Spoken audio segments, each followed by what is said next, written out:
I really think you need to talk about this. You can't keep it all locked inside anymore. But it's my fault, Randall. Kate, you have to stop blaming yourself. I can't. I'm the reason that Dad died, and we all know it. And it's not something you can forget or get over. Dad wouldn't have wanted... I'm sorry, someone crying? Cut! Guys, what's that noise? I'm not actually picking anything up. I think we're all good. Okay. You guys good? Yeah. From the top, guys. Yep. This is us, scene 8, take 2, action. On September 20th, 2016, just a couple months before the US election that would permanently place America directly into hell, a wholesome NBC drama by the name of This Is Us, created by Dan Fogelman, writer of Disney's Cars and Tangled, aired on television. The TV series starred a handful of elder millennials and Gen Xers, two of whom came to prominence in the 90s and early 2000s. Mandy Moore, a singer who had a hit song called Candy that came out in 1999, Milo Ventimiglia, who played Jesse in Gilmore Girls, and Sterling K. Brown, who was in a myriad of projects that I am unfamiliar with, but at the time was known mostly for his performance in Ryan Murphy's American Crime Story, The People vs. O.J. Simpson. Alongside them was relatively unknown actress Chrissy Metz, who previously starred in American Horror Story Freak Show, and Justin Hartley, who unsurprisingly was in a daytime soap opera by the name of The Young and the Restless, just a few years before joining the cast of This Is Us. Doesn't he just have daytime soap opera face? From the title to the photo shoots with the warm lighting, the soft guitar score that plays throughout the show, one can deduce that this show is essentially an hour-long version of Full House. Maybe that's unfair to This Is Us, some of you might think. Full House was a terribly unfunny show where every episode ended with a corny, wholesome speech set to the tune of a soft, sad piano in the background. This Is Us is a compelling, well-written drama that delivers incredible performances from its core cast. It's actually funny at times, and the deep and thoughtful messages the show sends us in almost every episode are more realistic and relatable. But I actually think it's an apt comparison. Both shows are very family-centric, both are about an unusual family dynamic, both are cheesy to about the same degree, and both shows, most of the episodes end with the issue of the week being resolved before the end credits hit the screen. Both shows attempt to touch on real serious issues, but make sure to end them all on a happy note. When people have falling outs, they must reconcile or make up because that's totally what always happens in real life. This Is Us and Full House are also shows that are extremely male-centered and sexist in ways that can go unnoticed due to the way the show manages to pull on your heartstrings. Obviously, I think This Is Us is a much better written show.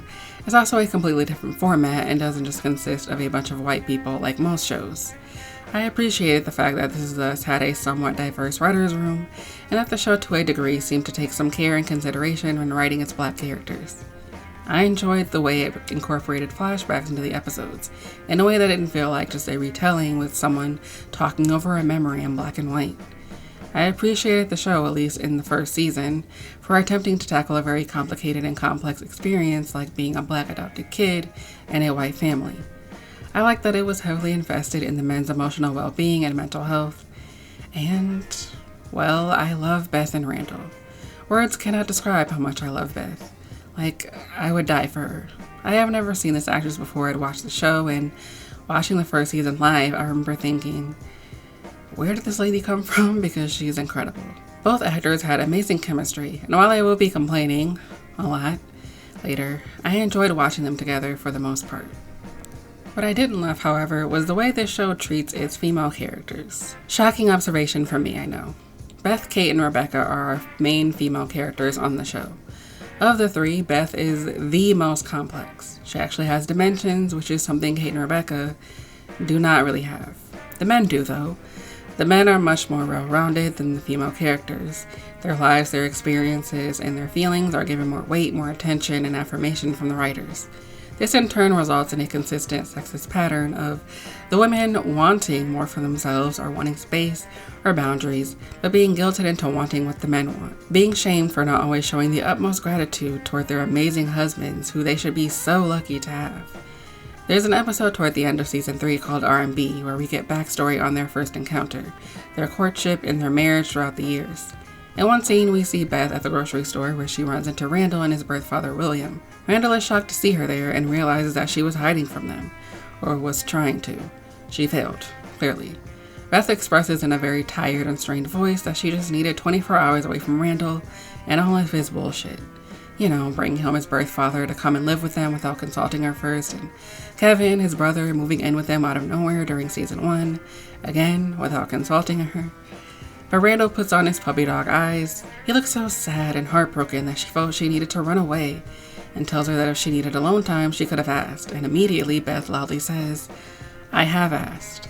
So Randall decides to let her have her 24 hours, but after laughing about a funny episode of Living Single, she decides, never mind, what's wrong with me? Why would I want alone time?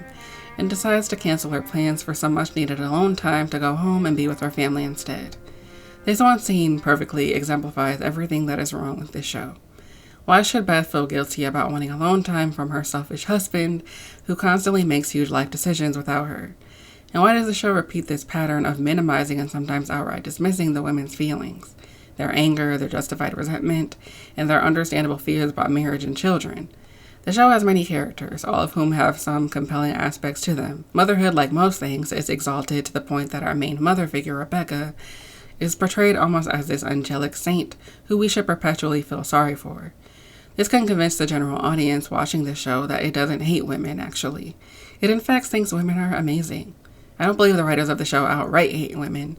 I don't think they outright hate fat people, but I do think the writers of this series have very clear biases, and at times are exceptionally cruel to its female characters. It might do a somewhat good job of showing men being emotional and struggling with things like anxiety or depression, but it does not carry that same amount of empathy for the women. So let's break it down, shall we? But before we move on, let's give a quick thanks to the sponsor of this video, Valessa.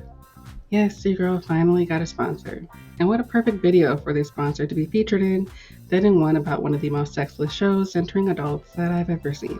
Everyone who signs up wins a free rose suction toy with their order, and you can do so by clicking the link in the description. Valessa, as I'm sure you've heard, is a bi-women company for all things sexual wellness, and their goal is to empower everyone to embrace, explore, and celebrate their sexuality. Something I think the ladies of This Is Us could benefit from is the rose toy, which I'm sure you've heard of if you spent any time on TikTok, where it has gone viral many times. The rose has 10 different modes, it's aesthetically pleasing, and it fits very nicely in the palm of your hand to provide you with complete control of your pleasure. And I know I said it already, but it's very cute because it looks just like a rose, and I love roses. Next is the pebble, which provides you with suction and vibration independently. Like the rose, it is very ergonomic and fits perfectly in the palm of your hand. Most importantly, it doesn't have 50,000 annoying patterns to push through that aren't going to do anything for you. If you, like me, are of the nearly 40% of women who need clit stimulation in order to orgasm, I'd like to tell you about the Airvibe, which provides dual G-spot and clit stimulation. Comes with a discreet case, is rechargeable, waterproof, and best of all, silent, but deadly. Don't worry. Lastly, we have the Thump. This toy has everything: vibration, suction, and as you can expect from the name, thumping. Designed to be the de facto replacement for all external clit stimulating vibes, and utilizes Bless's improved pleasure jet technology to give you true feel vibrations that naturally complement the suction at its targeted base. An innovative thump technology for natural clit palpitations on the back of the pop grip. The Thump fits and charges in a discreet carrying case. It is both waterproof and USB rechargeable. The Thump is also made from premium quality silicone, which helps make these toys very soft and very comfortable to hold. Once again, everyone who signs up to my giveaway will receive a free rose suction toy with their order. Thank you, Valessa, for sponsoring this video. Now back to yelling about This Is Us.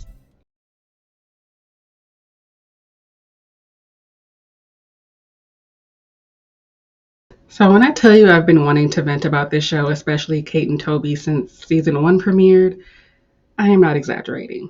I have briefly throughout many of my videos that focus on anti-fat bias talked about the fat-phobic writing of Kate Pearson and my frustrations with the relationship between Kate and her mom Rebecca, and Toby to a small extent. Kate is easily one of the most hated characters in the show, and people sometimes lump her in with her twin brother Kevin. Like, the fandom has a justified bias towards Randall, mainly because the writers of the show don't seem to value all of its core cast. What I mean by that is, Randall is clearly the favorite, not even just with Jack and Rebecca, but with the writers. And I think that, coupled with the obvious anti-fatness inherent in the writing of her character, is what resulted in her being a very unlikable character. The conversations around unlikable female characters are layered. For one, unlikability is not typically a word that is used against male characters.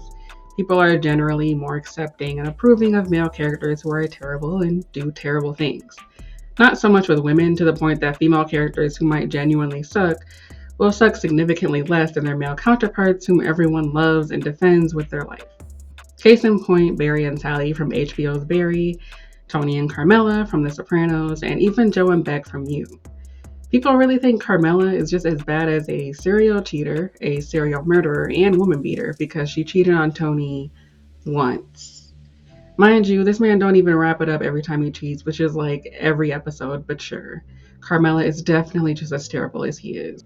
Then there's characters like Molly from Insecure or Miranda from Sex and the City, who are not as awful as the fandom makes them out to be and get a lot of unfair criticism from fans who can't handle a female character who is messy and complex like most human beings. But when it comes to characters like Kate Pearson or Kelly Taylor from 90210 or Bonnie Bennett from The Vampire Diaries, I tend to be more defensive of them, not necessarily because I like them, but because I recognize that the problem with them is not them, but the writers. Because people sometimes forget that TV characters are not real and that there are real people behind the scenes writing their storylines, their backstories, and the messages we are meant to take away from them. So sometimes my defensiveness is coming from a place of, hey, I understand this character sucks, but instead of aiming our hatred towards the character and even oftentimes the actress, why don't we criticize the writers? Because they're the reason why this character sucks. Maybe we should consider intersectionality when it comes to Kate and Bonnie and recognize that the writer's room was most likely full of non-Black and non-fat people who have unchecked biases that are playing into how they're framing this character. And this can play into characters who are well-liked or have mixed perceptions among the fan base like Elena Gilbert. I made a whole video breaking down why Damon from TVD is a terrible character and that most of my hatred of him comes from the fact that Damon was a one-trick pony, and how that was largely overlooked by the fandom who are biased towards him because of the actor's charm and attractiveness. And to be fair to them, Damon was fun to watch in those first 3 seasons, and aside from his hair, he is very attractive. Same with Elena Gilbert, who is also a terribly written character because the writers love them too much. That love is what clouded their judgment and often put Elena in this position of always being right and always being the one we should sympathize with the most, and that ends up negatively impacting other characters. I'm not sure which one is worse, writers hating characters too much or loving characters too much, but that is something that's going to come up a lot in my analysis of This Is Us.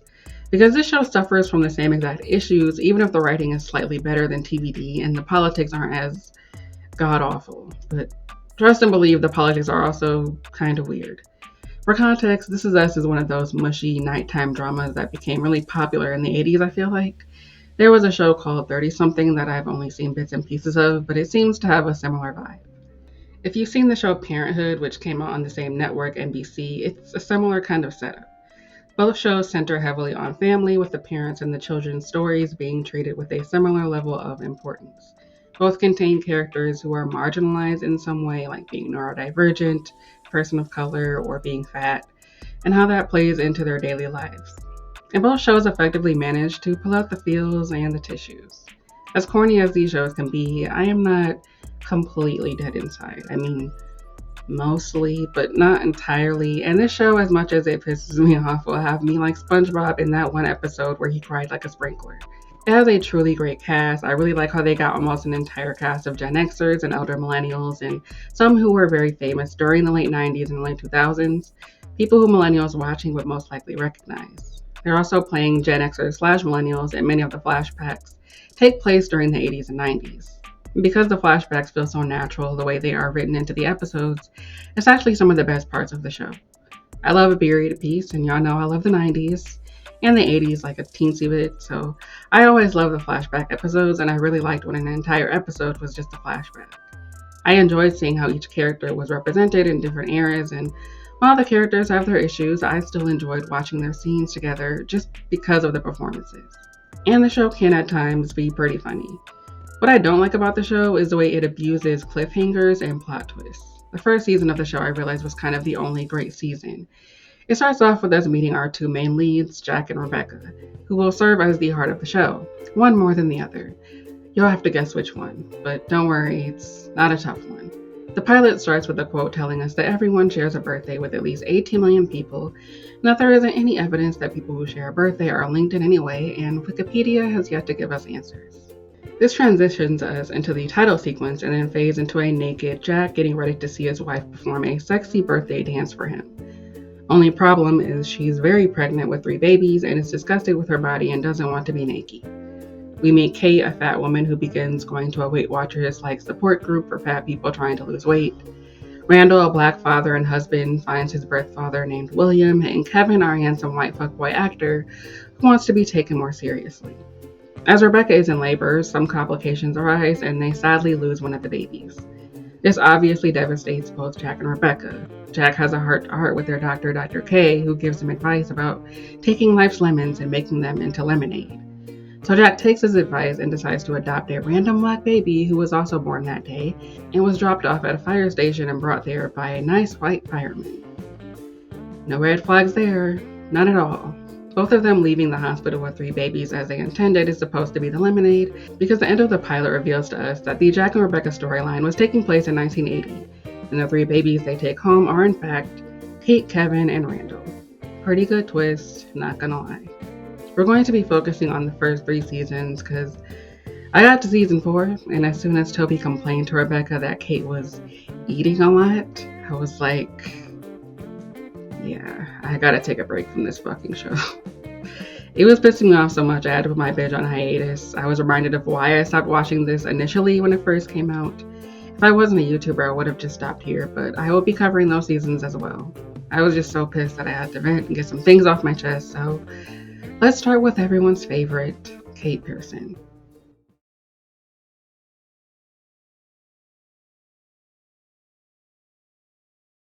So, Kate Pearson, where to begin? So Kate, played by the beautiful Chrissy Metz, is probably the most hated because she is the most underdeveloped and arguably the most disrespected of the main characters. And this is visible from the pilot. The first time we see Kate, she walks into her kitchen and opens her refrigerator, and we see all these sticky notes with mean, self-hating messages on them to deter her from eating the food, which is of course a very healthy thing to do. Kate goes to weigh herself and gets completely naked, but when she steps on the scale, she falls backwards and sprains her ankle. From the start, Kate's character is consumed by her issues with food and her body. And each character has their own theme, but both Randall and Kevin evolve and are given much more depth in ways that Kate just isn't. And I'm sure the last few seasons give us something. I don't care if you spoil anything in the comments because I've seen bits and pieces of the later seasons, and I believe I remember seeing that she may have also been in an abusive relationship in the past. So that's something, I guess, but that's still not great. 3 whole seasons that have more than just 5 episodes like most shows nowadays, but for some reason Kate gets put into this box where 100% of her storylines revolve around her weight, her emotional eating, and her strained relationship with her mom, which is also rate related. Watching Kate in this show can be so frustrating because it feels like the show wants you to hate her, and it causes people to unfairly aim their anger at her in situations where she's actually in the right. For example, her relationship with Toby. So returning to the pilot, Kate attends a weight loss support group. I can't remember if it ever had a name or anything, but it's basically Weight Watchers, or what I assume a Weight Watchers group is like. They share where they're at on their journey and they get weighed and stuff like that. The group consists of mostly fat people with the exception of Madison, a thin blonde woman who is actually the wife of Dan Fogelman, who created this show, which I didn't even know until Ofidoki told me actually, and then it clicked for me why she was written the way she was. Realistically speaking, the group actually consists of 2 non-fat people, one of them being Toby, who is played by Chris Sullivan, who used to be fat, IRL, but was not fat during the filming of the show and wore an obvious fat suit. Obviously, you should know, I hate that. I didn't understand it in the 2007 Hairspray, I didn't understand it with The Whale, and I don't understand it here. They at least don't seem to put any prosthetics on his face to make his face fatter. He just has a big basketball under his shirt. The actor has a stocky body, so the fat suit, while weird looking and comically conspicuous, isn't the worst. It's like a cut above the throw pillow they put under Ashley Benson's shirt in Pretty Little Liars. But anyway, Kate meets Toby and he kind of flirts with her, says he's not going to lose the weight, and Kate immediately tells him that she can't fall in love with a fat person right now. And he says, well, I guess I better lose the weight then. And everyone thought this was so romantic and sweet. And it's not. It's not sweet or romantic. It's weird. Why would you want to date someone who told you they don't want to fall in love with someone who looks like you? Presumably because she feels he will be a bad influence on her, which ends up being somewhat true. During the first 10 or so episodes, their relationship centers around their weight, and Toby is trying to push Kate to still live her life and be happy even if she doesn't have the body that she wants, which isn't terrible. That's probably the only thing about their relationship in the beginning that I felt was nice. Unfortunately though, Toby also sucks, but the fan base tends to be Team Toby when it comes to their relationship. It's possible people just don't remember what exactly took place in the pilot because Toby is pretty terrible from jump. In the pilot, they go on a date, and when he drops her off at home afterward, he practically barges his way into her house. He's like, oh, you're not gonna invite me in? Like, gets her to invite him in because he clearly just wants to fuck her. I had a really nice time tonight, Toby. Thank you. Wait, what? No. What, that's it? What do you mean? I mean, you're not gonna invite me in for a nightcap or a handy or something? They sit on the couch together in the living room and Kate breaks down crying about being fat because that's all Kate ever fucking does. And this bitch immediately tries to kiss her. It's so fucking weird. Even Greg from Crazy Ex-Girlfriend knew you don't hook up with a crying girl. I don't know much, but what I do know is it's not good to hook up with a crying girl. Upon rewatch, I realized that Toby always wanted Kate because he liked that she was broken. From here, Toby goes out of his way to give Kate what she wants, rolls out actual red carpets for her, and so Kate, who has never experienced this, thinks she's found her Jack, and in a lot of ways she has. I don't want to say grand gestures are inherently bad or that liking them is bad, I just hate the way they're typically utilized in the media. The gestures in this show serve the same purpose as they did in older rom-coms, where a man would do a grand gesture and that would result in him getting the girl. Like threatening to kill yourself if someone doesn't accept your date invitation in the Notebook, which seems crazy to compare to what Toby was doing for Kate, but both are meant to express how much these men love these women. Look at the lengths he'll go to for her, and that alone means he is her dream guy. And I think for some people that was enough for them to overlook the red flags that were there from the beginning, because Toby on numerous occasions oversteps Kate's very clear and stated boundaries, the Super Bowl episode being one of the prime examples. So the Pearsons are a football family. They're from Pittsburgh, so they love the Steelers. And for Kate, watching the Super Bowl with her dad was a tradition she kept even after his death. We don't know this at first. Kate just tells Toby that she wants to spend Super Bowl night alone. All right, I'll watch with you. Oh, no. Thanks, but I'm good. Seriously? You'd rather watch by yourself than watch with me? Yeah, it's my thing. Have a little ritual, you know, it's my thing. Well, your thing is sad. Not to me. Okay, how about this? You can watch football all by yourself, which is totally normal, but with me. Toby, this is something that I do alone, okay? Sure. Great. Because Toby can't allow Kate to have her own life or do something that doesn't involve him, he pressures her into going to his house for Super Bowl night, and when she shows up, he has a guest there that she didn't know was going to be there. This guest and Toby talk loudly over the game so Kate can't hear. And then at one point, Toby just pauses the game. That's live, by the way, and you know, sports fans want to watch their shit live so they can finish telling some dumb, uninteresting story. It's a vivid picture. I feel like I'm at the game. You know, I'm really not sure, but... Hey, Toby. Yeah? Do you guys like jicama? Plasma or LED? Hey, shooter, tell Kate about that time we accidentally went to an Ashley Simpson concert. I know it's not a big deal, really, but I kind of like to watch sports as they happen live. Probably just me, right? Okay, here we go. That's great, that's your team, right? That's my fantasy team. What's that? You know what? I'm so sorry to interrupt. I'm actually not feeling good. I'm gonna go ahead and go. Oh, no. Yeah. Kate leaves because, you know, she wanted to watch the fucking game, but she's being a bitch, actually. She's being closed off and keeping a wall up. So she invites him over later to apologize and tells him why she wanted to spend the night alone, which is that she likes to watch the Super Bowl with her dad. And this is actually how we learn that Jack is dead, because Kate introduces him to Toby by showing him his urn. Okay, so, what was all that about today?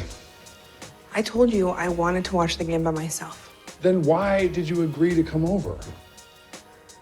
It's just what I do now. I watch the Steelers and I watch them with my dad. He sounds like a cool guy. I'd like to meet him sometime. And I know it's gonna be a little creepy. This is your dad? Kate shouldn't have had to do that. If she says, hey, I want to be alone tonight, he should have just respected that. They just started dating. She doesn't have to open up about her dead dad because you're nice. This happens so many times. Kate wants to be alone. This hurts poor Toby's fuck-ass feelings. And Kate gets guilted into apologizing for wanting space away from this man who suffocates her. People hate Kate for being a crybaby, and they hate how Toby is always petting her up as if that's Kate's fault. Toby chooses to do those things. That's what he wants to do because, like I said, he likes it when she's sad so he can make her feel better because he seems to think that's all he can offer in this relationship. If this show were written by me, I would keep everything about Toby the same, but I would write this storyline as a bad relationship that Kate gets sucked into because she's never been with someone who desired her in that way before. And it would examine how manipulative or toxic/abusive men can appear initially as the nice guy that all women are supposed to want. But this show isn't written by me. After they get engaged, there's an episode where Kate goes to this stupid adult fat camp, and Toby shows up unannounced, gets on her nerves, and when she confronts him asking for space, he acts like a bitch and purposely throws the engagement ring he was gonna surprise her with in her face to make her feel like shit. I take this place seriously, and you were acting like a total ass. Wow, okay. And here I was thinking I was just being myself. I was just trying to do something nice for you. I didn't ask for you to do anything nice for me, Toby, and I thought that you were leaving. What happened? Would you ever think that maybe I needed you to do something nice for me? I was all alone in New York. Dr. Singh says that the incisions from the not one, but two massive surgeries that I just had aren't healing as quickly as he expected them to. All right, every morning I wake up alone. My chest is so tight that I think it's gonna happen again. You know? I didn't know that. Yeah, I know. That's fine. It's my grandmother's ring. It was my last surprise. So, I'm gonna get out of here. I won't cramp your style anymore. I won't cramp your style, bitch. Now, did he just survive a stroke? Yes, he did. But she's been at this camp for a minute. He knew she was going to be there and he seemed fine with that. We have to consider that Toby is a smotherer. He's a smotherer, Katie. He smothers people. So I understand her being frustrated when he just shows up unannounced. She wants space. She wants to do things that don't involve him. That is okay for her to want that. You do not have to be a part of everything that I do. That's so weird and clingy. And listen, killjoy feminist moment, but if that was Kate, if it was the other way around, she would be called clingy. But a man does it and it's sweet. Oh, don't you want a man who wants to be around you 24/7? Literally 24/7? No. I do not want to be around a man that often. I mean, truly, I don't want to be around people that often at all. And then for him to whip out the engagement ring to guilt trip her, it's so shitty. Also, how can he not read a room? It was very obvious that Kate was irritated with him being there. That should have been enough for you to be like, okay, I'll just forget the surprise for now and reschedule it or something. He just sucks. In one of the earlier episodes, The Pool, Kate learns that Toby has an ex-wife named Josie who is skinny, and so Kate is jealous of her and Googles her, researches her obsessively, and gets a meeting with her. I should mention Kate is a personal assistant and at the beginning of the series works for her brother Kevin. So she offers to be her assistant or something and ends up getting the job. She later tells Toby about this and this upsets him because Kate keeps going on about how amazing and nice and skinny and beautiful she is. It's really weird. So a frustrated Toby reveals that Josie was an awful wife who cheated on him and took half his savings, which led to him gaining almost 100 pounds in a year and becoming an alcoholic. Then he admits that he considered suicide. Kate cries and apologizes to him and says her problems aren't going to go away overnight, and he responds, neither am I. Yay. This storyline is another example of how the show likes to stereotype all fat people as people who became fat as a result of trauma or mental illness. The show has moments where it does directly address systemic anti-fat bias, but it's something that only seems to affect Kate. It's something that she must explain to Toby, who is also supposed to be a fat person. Diet culture and bodily insecurities is something no one else but Madison from Group can relate to, and it's something the show never actually incorporates into Kate's life and how she feels about herself. Let's start with the systemic anti-fat bias. In season 1, episode 2, Kevin has this Hollywood party thing and invites his sister, who invites Toby, and he tries to get her to come out on the dance floor and dance, but she freezes when she sees people staring at her, and it's not until she gets drunk that she lets her guard down and actually has fun. After the party, Kate tells him that as a fat person, she is constantly worried about whether this chair will hold her or if this dress will fit her, and if she gets pregnant, will people even notice? She, as you can expect, starts crying during this scene and says that it's always going to be about the weight for her, and how that's been true since she was a little girl. I understand that fat men and fat women can have different experiences because of patriarchy, but he's still fat and definitely still experiences similar problems as Kate, but for some reason, Kate has to keep educating him on this. Toby repeatedly acting confused about why Kate might not want to do something that might draw attention to her or will possibly put her in a situation where she's going to be embarrassed is indicative of the writer's inability to empathize with fat people. And they sort of subscribe to this idea that the insecurities that are imposed on people who look like Kate is an individual problem. Throughout the season, we watch Kate struggling to stick to her diet and sweating her ass off as she exercises. Toby never really takes it seriously, but pretends to go along with it because he wants to get pussy. He literally says that to Kevin. I mean, not literally, because this show would never say the P word. Pancakes are good. Is she making you eat this? I'm trying to have some sex. When we enter into the middle of the season, Kate discovers that Toby has been secretly eating junk food, and this ends up causing her to break from her diet and eat some white powder donuts that she got from the gas station. Not sure why she would feel guilty about eating those. Those shits are good. This, according to Kate, made her cry in the car. She tells Toby this on a breakup date where she, through tears, says that her weight loss journey is very important to her and expresses how badly she wants to be thin, and so they break up. An episode or two later, we get a Thanksgiving episode. Kate is traveling via airplane to Randall's house for Thanksgiving dinner. She is sat next to some skinny woman who clearly doesn't want to sit next to a fat person, and Kate tells her, "Don't worry, I bought both these seats before being handed a seatbelt extender." Another one of the few times the show actually addresses systemic fat phobia, and I like that they had her mention— If you look in the mirror and see nothing, you are a vampire. Avoid sunlight. Another one of the few times the show actually addresses systemic fat phobia, and I like that they had her mention that she bought both of the seats because it highlights the fat text. Later on the plane, they experience some turbulence, which I guess gives both Kate and the thin woman an epiphany or some shit. The lady says she's gonna divorce her husband because life is too short, and so the episode ends with Kate showing up at Randall's house and announcing her plans to get weight loss surgery. So, they just ruin it. They just ruin it every time. The reason this bothers me is because it's almost like they're playing into this really fucked up rationalization that people preserve where a fat person experiences public humiliation because of weight discrimination, like not being able to fit on a roller coaster ride or just some kind of anti-fatness, and it inspires them to just, as Kate said in the pilot, lose the damn weight. In season 2, adult Kate decides to pursue singing. This is after we learn that Kate got the music gene from her mother, who was also an aspiring singer before becoming a housewife. But that Kate's bodily insecurities is what kept her from pursuing a career in singing. But after some encouragement from Toby, she finally decides to give it a go, and so we see her in the beginning of season 2 getting small gigs and going to auditions and whatnot. The Kate storylines in the first 2 episodes of season 2, to me at least, fully cement my opinion that the writers of this show were deeply anti-fat and did not even believe that weight discrimination was an actual thing. So like every other season, the start of season 2 opens on the triplets' birthday, now 37. Kate starts preparing for an audition for some thing. I swear I kept trying to figure out what it was for. Was it for a play? I have no idea. But after Toby instills some confidence into Kate, she goes to this audition and notices her competition is, of course, a bunch of skinny women. A recurring theme with Kate is that she is almost always envious of women who are skinnier than her, for somewhat understandable reasons, but it does become very predictable and lazy. In this case, though, I understand why Kate got scared and decided to duck out.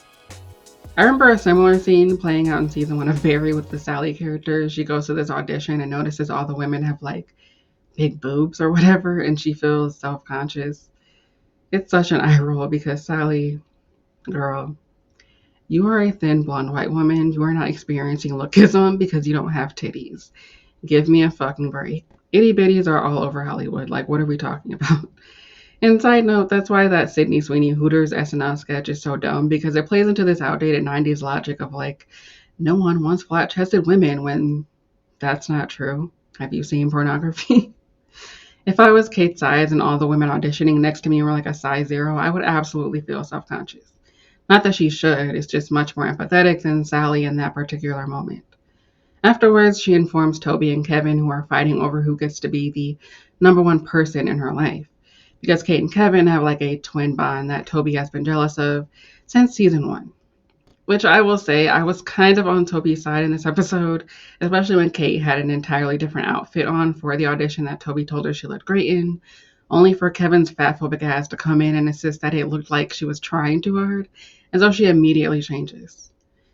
Kevin can be kind of a selfish asshole, and I don't like how he treats Kate, but I also don't love how Toby treats Kate, so she's kind of fucked either way. Anyway, Kate says that she's a grown-ass woman and can make her own decisions, and this pushes her to go back to the audition. Before she even finishes, she is told that she didn't get it, and this upsets her. She calls him out for rejecting her for what she assumes is fat phobia, but he says, no. It has nothing to do with your body. You're just not experienced. You're just not good enough, is what he says. Now, that could obviously be why. But the reason this scene annoys me is because multiple times throughout the first 3 seasons, the show gaslights Kate into feeling as though her correct assumptions about how people see her is just her being insecure. The only reason to write a moment like this is to also perpetuate this narrative that marginalized people are just overly sensitive and are just always eager to accuse people of being racist or fatphobic or homophobic or what have you. I'm not saying these people don't exist at all, but this trope especially exists in media created by people who either don't belong to those particular communities, or they do belong but have clearly bought into that narrative. And this episode also speaks to my point about the way Kate's weight problems are individualized. They make it a Kate issue and not really something that the entire family participates in, even though Kevin is very blatantly fatphobic towards Kate. Clearly has a better relationship with her because he doesn't see her as a threat, both physically and because she's a woman, and would occasionally say some pretty baffling shit to her about her weight and eating problems. And Kate never really calls him on the weird shit he would sometimes say to her. Where are you at? I mean, what are you still sitting in your car, eating fast food, staring at where the house used to be? None of the other women, despite also being mothers and being women who, live in a society, express their struggles with body image. These are middle to upper class women. They're absolutely thinking about their bodies and are absolutely dieting. Speaking of, let's talk about Kate's relationship with Rebecca and how it relates to her weight problems. So first off, let me say right now, Kate has every right to hate her mom. Every right. And this is evident upon the 4th episode of season 1, The Pool. The Pool is a very important episode for many a reason, but we're just going to focus on Kate for now. It opens in the Pearson family home kitchen in what I believe is the late 1980s. There's a heat wave happening, so Jack suggests they go to the pool, hoping that it'll be a stress-free day. Things get stressful immediately when they arrive at the pool, and the pool is packed. Poor Kate is excited to show off her Care Bears bikini to her friends at the pool, but Rebecca is not so excited. She notices everyone staring at Kate in her bikini and feels self-conscious and even tries to get Kate to put a shirt over her bikini. Should mention that through all of this, Jack has been incredibly sweet to Kate about her body. In fact, this is where we see the special bond Kate had with her dad. How he went out of his way to make her feel good about herself and didn't treat her differently because she was fat. I'm gonna go with Princess.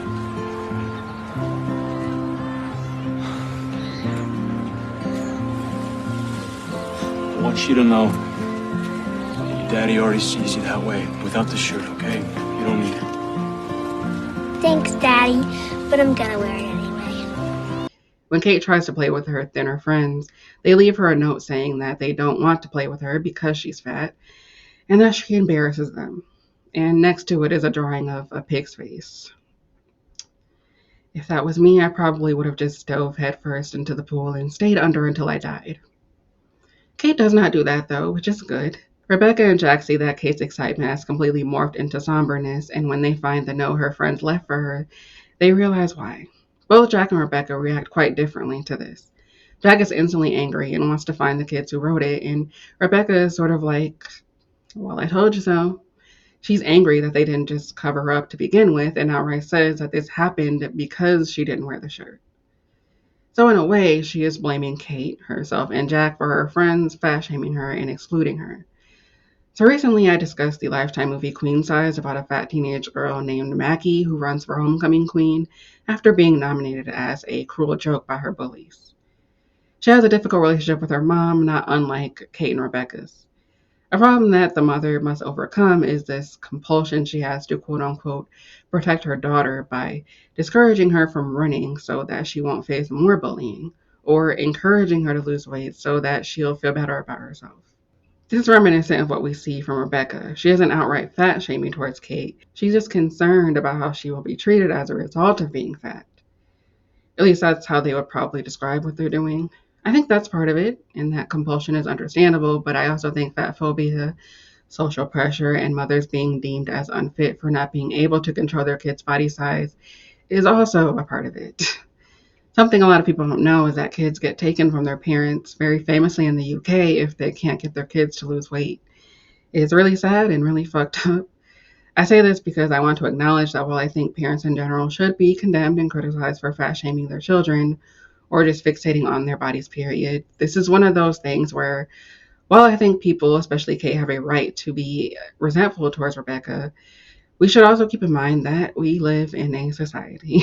Like, Rebecca isn't just being evil here, she's being completely human. I don't like Rebecca for various reasons I will get into later, but this is human. This is what happens when you live in an anti-fat diet culture.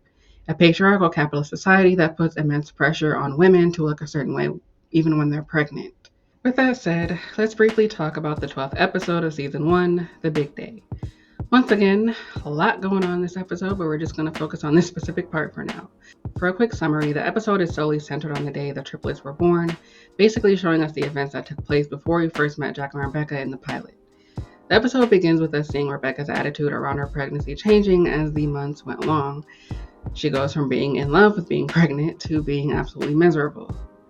One of the reasons being that she hates how fat she looks. Now, this is one of those things where she doesn't even look fat. She just looks pregnant and has bigger boobs, but she looks like a thin person who is pregnant. But whatever, she thinks she's humongous. At one point, Jack leaves to let Rebecca have some space. She tries to kick her heels up at the table, but is horrified by her reflection in the napkin holder. If you watched my weight loss video, you would have heard me call out this weird media trope of female characters looking at a distorted reflection of themselves and having body dysmorphia. I guess they feel like us seeing her actual reflection as she is grimacing at her appearance will reveal that she doesn't even have a double chin to cry about and is still Mandy Moore and gorgeous. Maybe the distorted reflection is for us more than it is for the character. IDK. Part of me wonders if it's also saying that women are so stupid that they will see a distorted reflection of themselves and actually think that's what they look like. I don't know. Anyway, I bring this up because even though I find these small moments to be important to keep in mind when it comes to our relationship with Kate, the show clearly doesn't feel that deeply about these moments. These are just cliche, pregnant woman feeling fat throwaway moments. Throughout the first 3 seasons, Rebecca's very clear fat phobia is not brought up in her issues with Kate at all. Yeah, we do. Now shut up and let your fat ass wife go to sleep. I had to put the lingerie on top of my clothes. I see that. It wasn't a great moment for me. Ugh.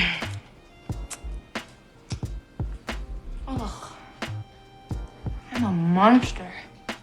There's also the fact that Rebecca's mom is awful, like a meaner and bolder version of Rebecca. She's racist towards Randall, even though the writers try to walk it back and make it seem like her discriminating against him wasn't because he was black, but it very transparently was. She's classist towards Jack. She's extremely judgmental and body shames Kate in an episode from season 2. For some reason, Rebecca's mom being a bitch about Kate's weight is what caused Rebecca to finally defend her daughter, which was very relatable. My mom was like this when my grandma was still alive and would fat shame me and my sisters all the time. My mom would get defensive even though she herself was also fat phobic towards us about our bodies and still is. Much in the same way as Rebecca, where she wasn't overtly mean about it, but it was still, overt. There are moms who had mothers who were much more cruel in the way they body shamed them, and so they body shame their daughters in a more subtle way, or in a way that's more passive aggressive, and to them they're being less toxic than their own mothers, when they could be in some ways, but they're still being judgmental and usually projecting. And to be clear, I'm not trying to single out moms as if moms are anti-fat and dads are not, because that is absolutely not true. In this case, though, the fat phobia is mostly coming from Rebecca because Jack, from what I saw, isn't really fat phobic towards Kate. They actually seem to have the closest bond in the family aside from Rebecca and Randall. And I'm not sure what the show is saying about that. Like in season 2, there's an episode where Rebecca chastises Jack for always giving Kate whatever she wants and letting her eat whatever she wants. In the pool episode, we hear him brush off Rebecca's self-consciousness about Kate's body by saying that it's just baby fat.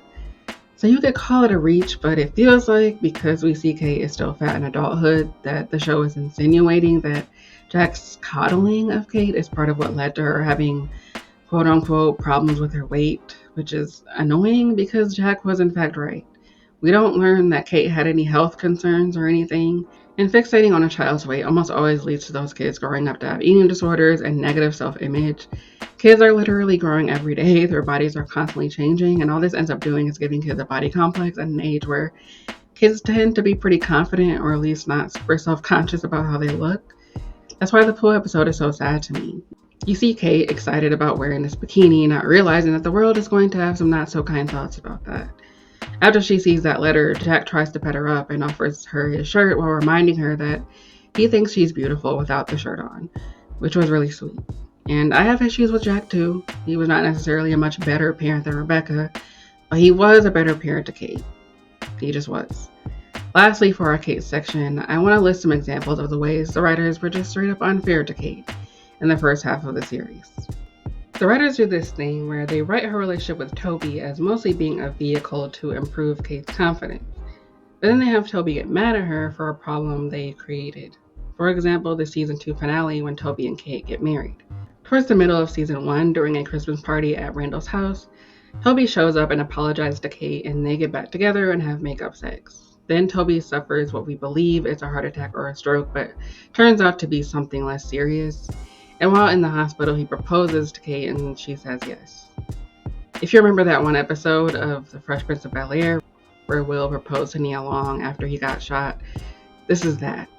So later at the end of season 2, Toby's parents, who I don't believe we met up until this point, out of nowhere, decide on his wedding day that they object to this marriage happening because Kate is unstable, which, to be fair, she is.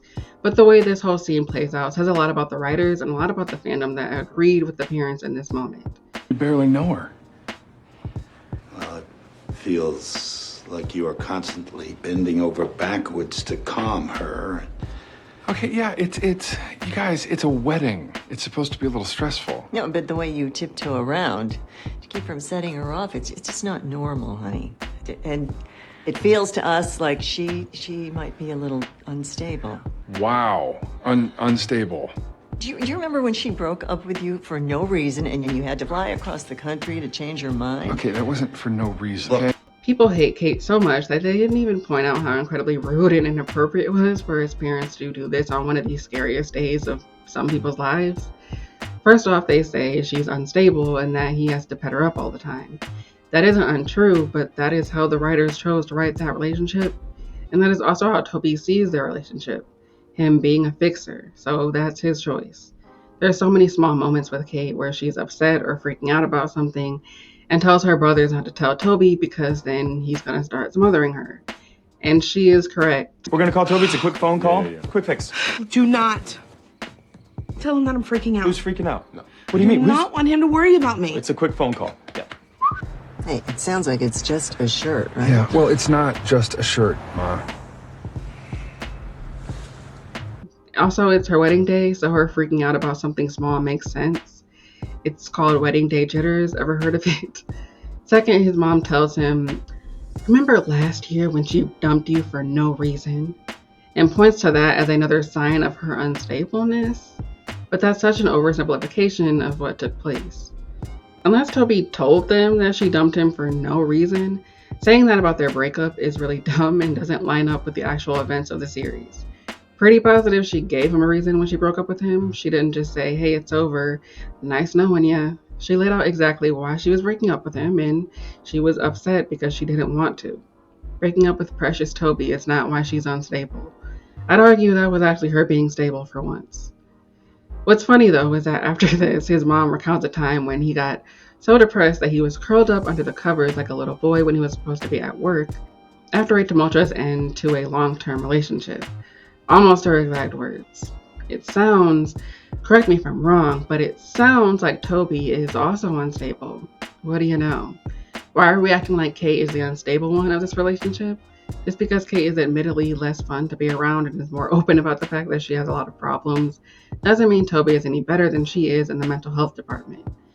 We'll be returning to season 2 and the miscarriage and everything, but to jump ahead for a second, in season 3, Kate and Toby try for a baby again. They try to do IVF or something, and Rebecca acts super annoying about it.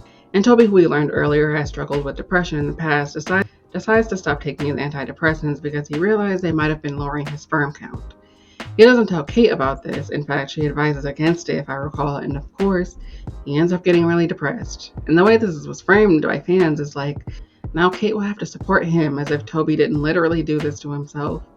That's a little unfair to Kate when she did not know he stopped taking those pills, and I never once felt like Kate wouldn't return that kind of comfort that he's given her, so I don't know why people were always making Kate out to be evil because she sometimes wanted space from him. What did you deserve this? I don't know. You've done a lot of really nice things for me, so I wanted to return the favor. Because we see her comforting him and trying to be there for him and trying to get him to go on walks with her and the dog. Like, Kate can be annoying, but she's not heartless. Overall, I deeply dislike the relationship because of the way it positions Toby as this nice guy who's gonna come up and save the broken woman from herself as if he himself is a catch when he isn't. Now let's discuss the miscarriage episode. So season 2, episode 9, number 2, follows Toby and Kate, who at this point is pregnant. Early on in the season, Kate announced she was pregnant and initially was nervous due to her age and her weight. But Toby succeeds in getting Kate to allow herself to be excited about this. And so they tell the rest of the family and they prepare by buying baby furniture. Their excitement quickly dissipates when Kate miscarries while in the bathroom. The rest of the episode oscillates between present-day Kate and late 90s Kate, not long before Jack died. In the present day, post-marriage, Kate struggles to open up about how she's feeling and tries to distract herself by attending some gig at a restaurant. Toby sort of walks around all frustrated that Kate won't open up, and he spends the episode trying to prevent a package that contained the baby bath they bought from getting to their house to avoid further distress for Kate. Kate doesn't complete her gig and leaves and walks to a buffet where she fills up a plate with food, but decides not to eat it and pays her bill and leaves. When she returns home, Toby comes right behind her and gets angry at her for not answering her phone because he was supposed to pick her up. Kate admittedly kind of dismisses his worries by expressing how horrible she feels and that her body still thinks she's pregnant. Now, is Kate being super duper chipper and nice in this scene? No, she is not. But the woman just had a fucking miscarriage. But for some reason, Kate can't even be a little bitchy after experiencing something very traumatic. Like some nut job looking for you. Oh, I'm sorry. Were you put out? Did you have a couple of emotional hours? Because I'm going to be a raging hormone machine for weeks while my body still thinks it's pregnant. So that's fun. Kate tells him she's angry that he got her excited about the baby and that this didn't happen to him, it happened to her. He tells her while he understands it didn't happen to his body, this didn't just happen to her, and that he was very much a part of this. I don't completely disagree with what Toby is saying here, but I hate this mostly because this is one of the many examples of how the show prioritizes the men's emotions over the women's sometimes. Here's the thing. Toby is correct. This did happen to both of them.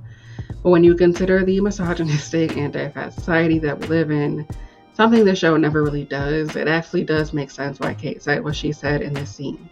Sadly, many women who have miscarried or who have struggled fertility blame themselves and harbor a lot of guilt over not being able to have a baby. Because women are conditioned into believing that having a baby is the most important thing that they will be celebrated for, and the thing that makes them a real woman. Couple that with being a fat woman on top of that, Kate is not just a small, fat, size 8 Amy Schumer fat woman. She is an actual fat person who most of society looks at and jumps to 50-11 conclusions about. Regardless of why she lost his baby, the world will blame her for having that miscarriage, and Kate has to carry that with her through this grieving process, and this is not something the show considers at all, and it's so infuriating. I'm more upset with the writers than with Toby because it's just so unfair to, once again, center the man's feelings in a moment where the woman has every right to be a little bit of a bitch. Like, that was in wasn't as good as I thought it was. Yeah. Yeah, I agree. Especially after my mental breakdown last week with Kevin, so unexpected. With Kate, I don't know, and I don't want to sound insensitive, but she kind of annoyed me all until her mom came, because I think she just it was all surface. I didn't see any depth, and it wasn't the actress by any means, because I love Chrissy.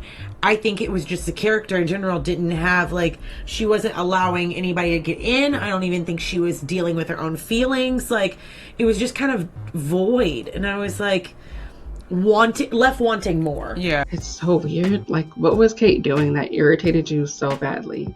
Because she really wasn't as bitchy as she usually is. She was just closed off and clearly not ready to discuss this really sad thing that just happened. That's weird to be angry at a character for being closed off after experiencing something very traumatic, but it speaks to how some people in the audience just couldn't empathize with Kate no matter what she was going through. And last on the list of how unfair Kate is written, her eating problems. Over the past few months, I have been slowly but surely researching anorexia for a future video I want to make about atypical anorexia, which is the same thing and is much more common but applies to people who are not underweight. I have not yet gotten to any research about binge eating disorders, so I will not pretend like I have a ton of knowledge about it, but I know for fucking sure that the writers didn't either. The writers are clearly writing Kate's ED based on their own biases and preconceived ideas about fat people. That is clear from how they represent the knockoff Weight Watchers group. For one, this is clearly an Overeaters Anonymous type of support group, but the show does not take these people seriously and cruelly mocks them. Second, it makes no fucking sense that Toby even attends this group when we learn very quickly in the pilot that he does not even care to lose weight and doesn't appear to have any actual issues with his weight or his body image. Even though he also, I guess, has issues with binging junk food, and that's not ever something the show wants to tackle, which leads me to believe that Toby only comes to these kinds of groups to get pussy from vulnerable women who have deep insecurities. 3, Toby is incredibly rude in these group sessions. He interrupts people and laughs while people are sharing personal stories about their struggles with food. For me, it was my mom. She never let us eat pizza. And so now, every time I see a pizza, I have to eat the entire thing. If this doesn't work, I might just have my stomach stapled and just be done with. I'm sorry. I was picturing the stapler. Listen, there's a long history of the media mocking people with EDs. You saw this in the early 90s with the way people talked about anorexia and bulimia, portraying thin, hot, blonde white women as these vain, shallow bitches who are so vain that they would starve themselves to look how they look, as if we don't live in a world that makes bank off of glorifying thinness, disordered eating, and normative discontent. Why do I have the feeling I won't be able to get a zone meal here? I already ate. Madison, laxatives don't qualify as a food group. Surprised you didn't know that. Now, however, I'd argue that we have way more compassion and sensitivity to thin white women who struggle with EDs than we do fat people. You have people who love to label all fat people as people clearly struggling with an eating problem, as if binge eating disorder is an ED they actually give a fuck about.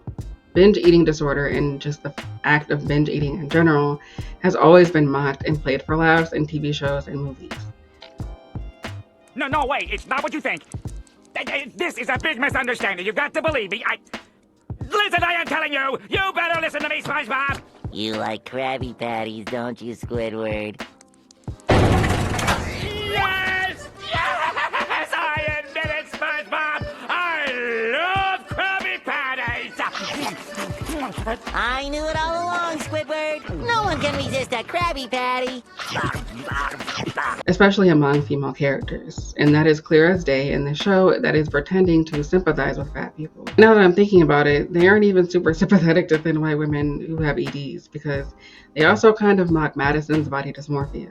Judging you, Marsha. I know I don't have the same issues as everyone here, but you guys don't know what it's like looking like me and carrying around that extra 7 pounds in your midsection. I know I'm ridiculous. I know I'm a joke to you guys. I know I have body distortion issues or whatever it's called, but it's real. It's brutal. I wish I could show you guys what I see when I look in the mirror. Oh, for God's sake. Madison, you weigh 105 pounds. If you feel like a fat girl when you look in the mirror, why don't you step on a damn scale? And when the scale reads 105, you know that you're not fat. We learn and see that Teen Kate is much thinner than her child self. And we learn in season 2 that the reason is because she had an eating disorder. At various moments throughout season 1, we get these throwaway lines from Kate where she'll say how she's not going to eat today because she hasn't lost any weight, or how she's hungry because she hasn't eaten. My brother is making me go to this nightmare Hollywood party at his agent's house tonight. Yeah, I went to buy a dress and nothing fit, literally nothing. Everything looks terrible. I'm not losing weight. I'm starving. I don't know. That's what's up, I guess. We know from the time she was a child, her mom made a big deal about her eating habits, telling her to make sure she eats her fruit and would single her out instead of including all the children and eating more fruit, which is something a child would obviously pick up on and notice. The show makes it seem like Kate is fat because of her own issues with food and that those issues come purely from insecurity that was born out of thin air. Like I said, I haven't done that much research on PED, but I have done a lot of research on yo-yo dieting. And one thing I know for sure about dieting is that it often leads to binge eating behavior. When you are restricting food and ignoring your hunger cues, you will typically exhibit binge eating behaviors. Because the writers of the show never cared to actually give Kate's eating problems any depth, they don't even consider this to be part of it. Obviously, people can have binge eating problems, but it's clear that usually when BED is portrayed on television, it's usually not portrayed based on any in-depth research or care for that matter, but just the writer's anti-fat bias and their prejudicial assumptions that all fat people are fat because they're depressed and self-hating and eat too much. All in all, Kate Pearson deserved better writing. Thanks for coming to my TED Talk. Let's move on to Jack and Rebecca because I have some more yelling to do.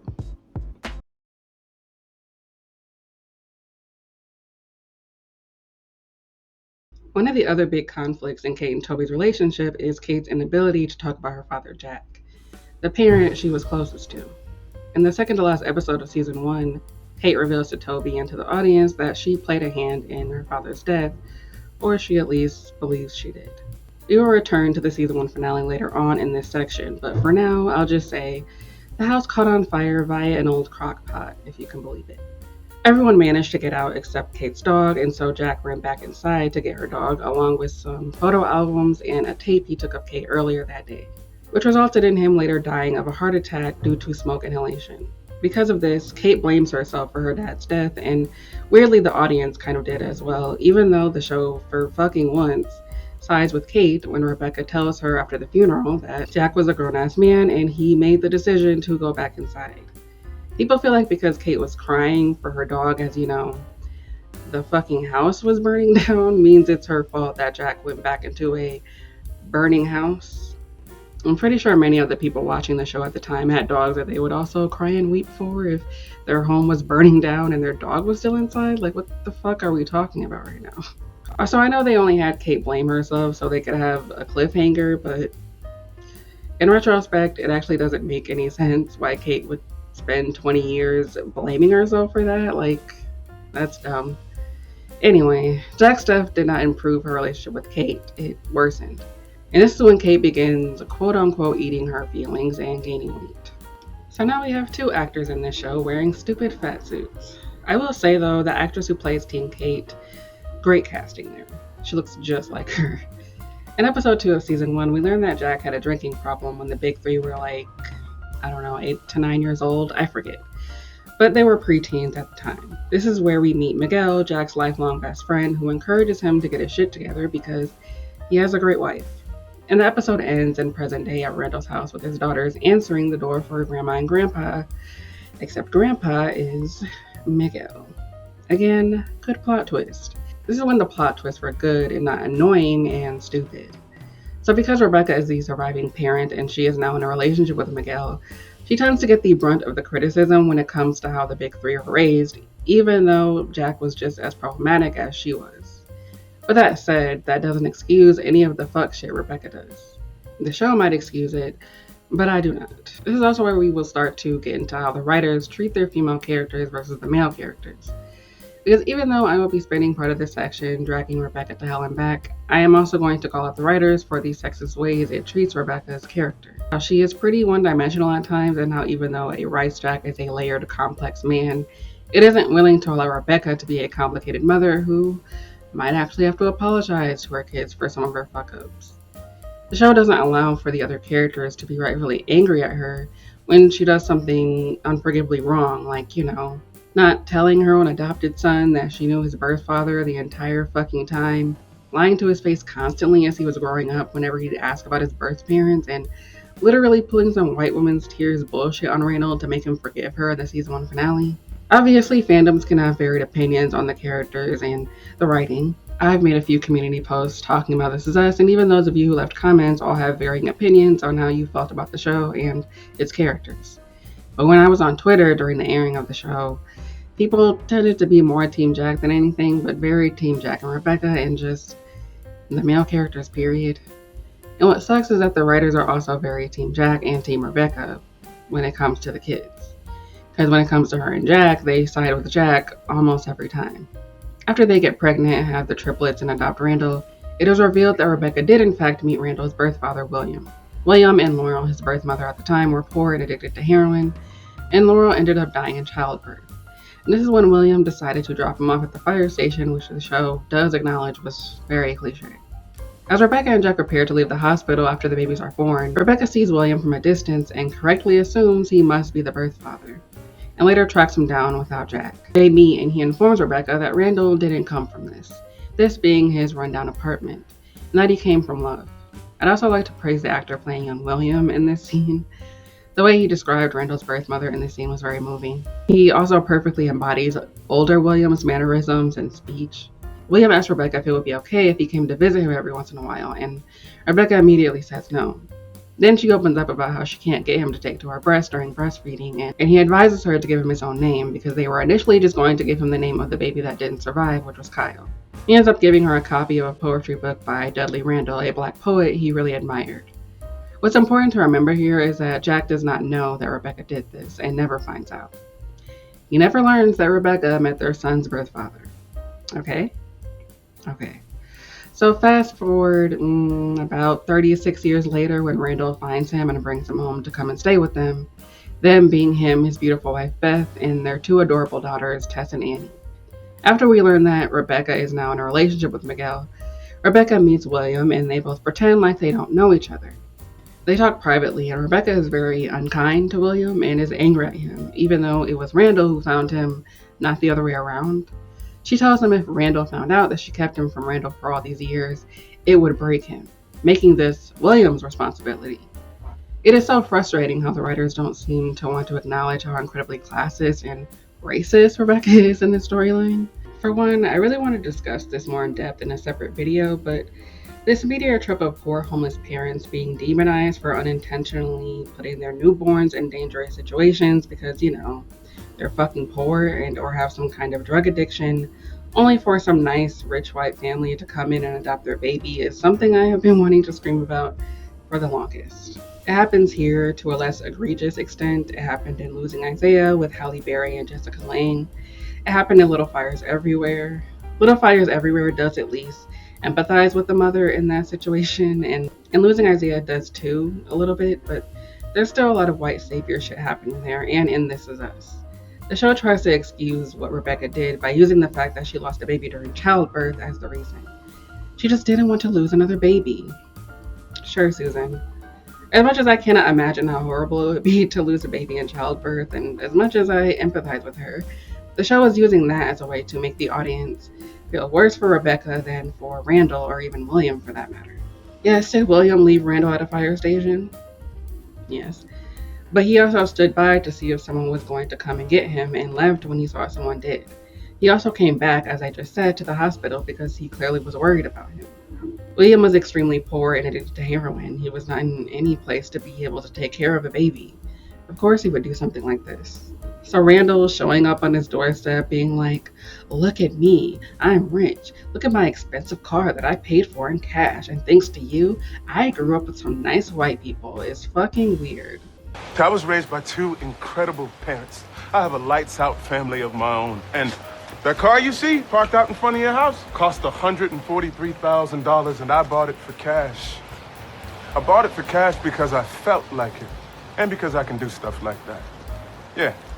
You see, I turned out pretty all right, which might surprise a lot of folks considering the fact that 36 years ago, my life started with you leaving me on a fire station doorstep with nothing more than a ratty blanket and a crap-filled diaper. But if Rebecca had just told him about William, I don't think he would have done that because that's also just an incredibly tone-deaf and fucked up thing to do. He has a right to his feelings, but that was a bit much for me.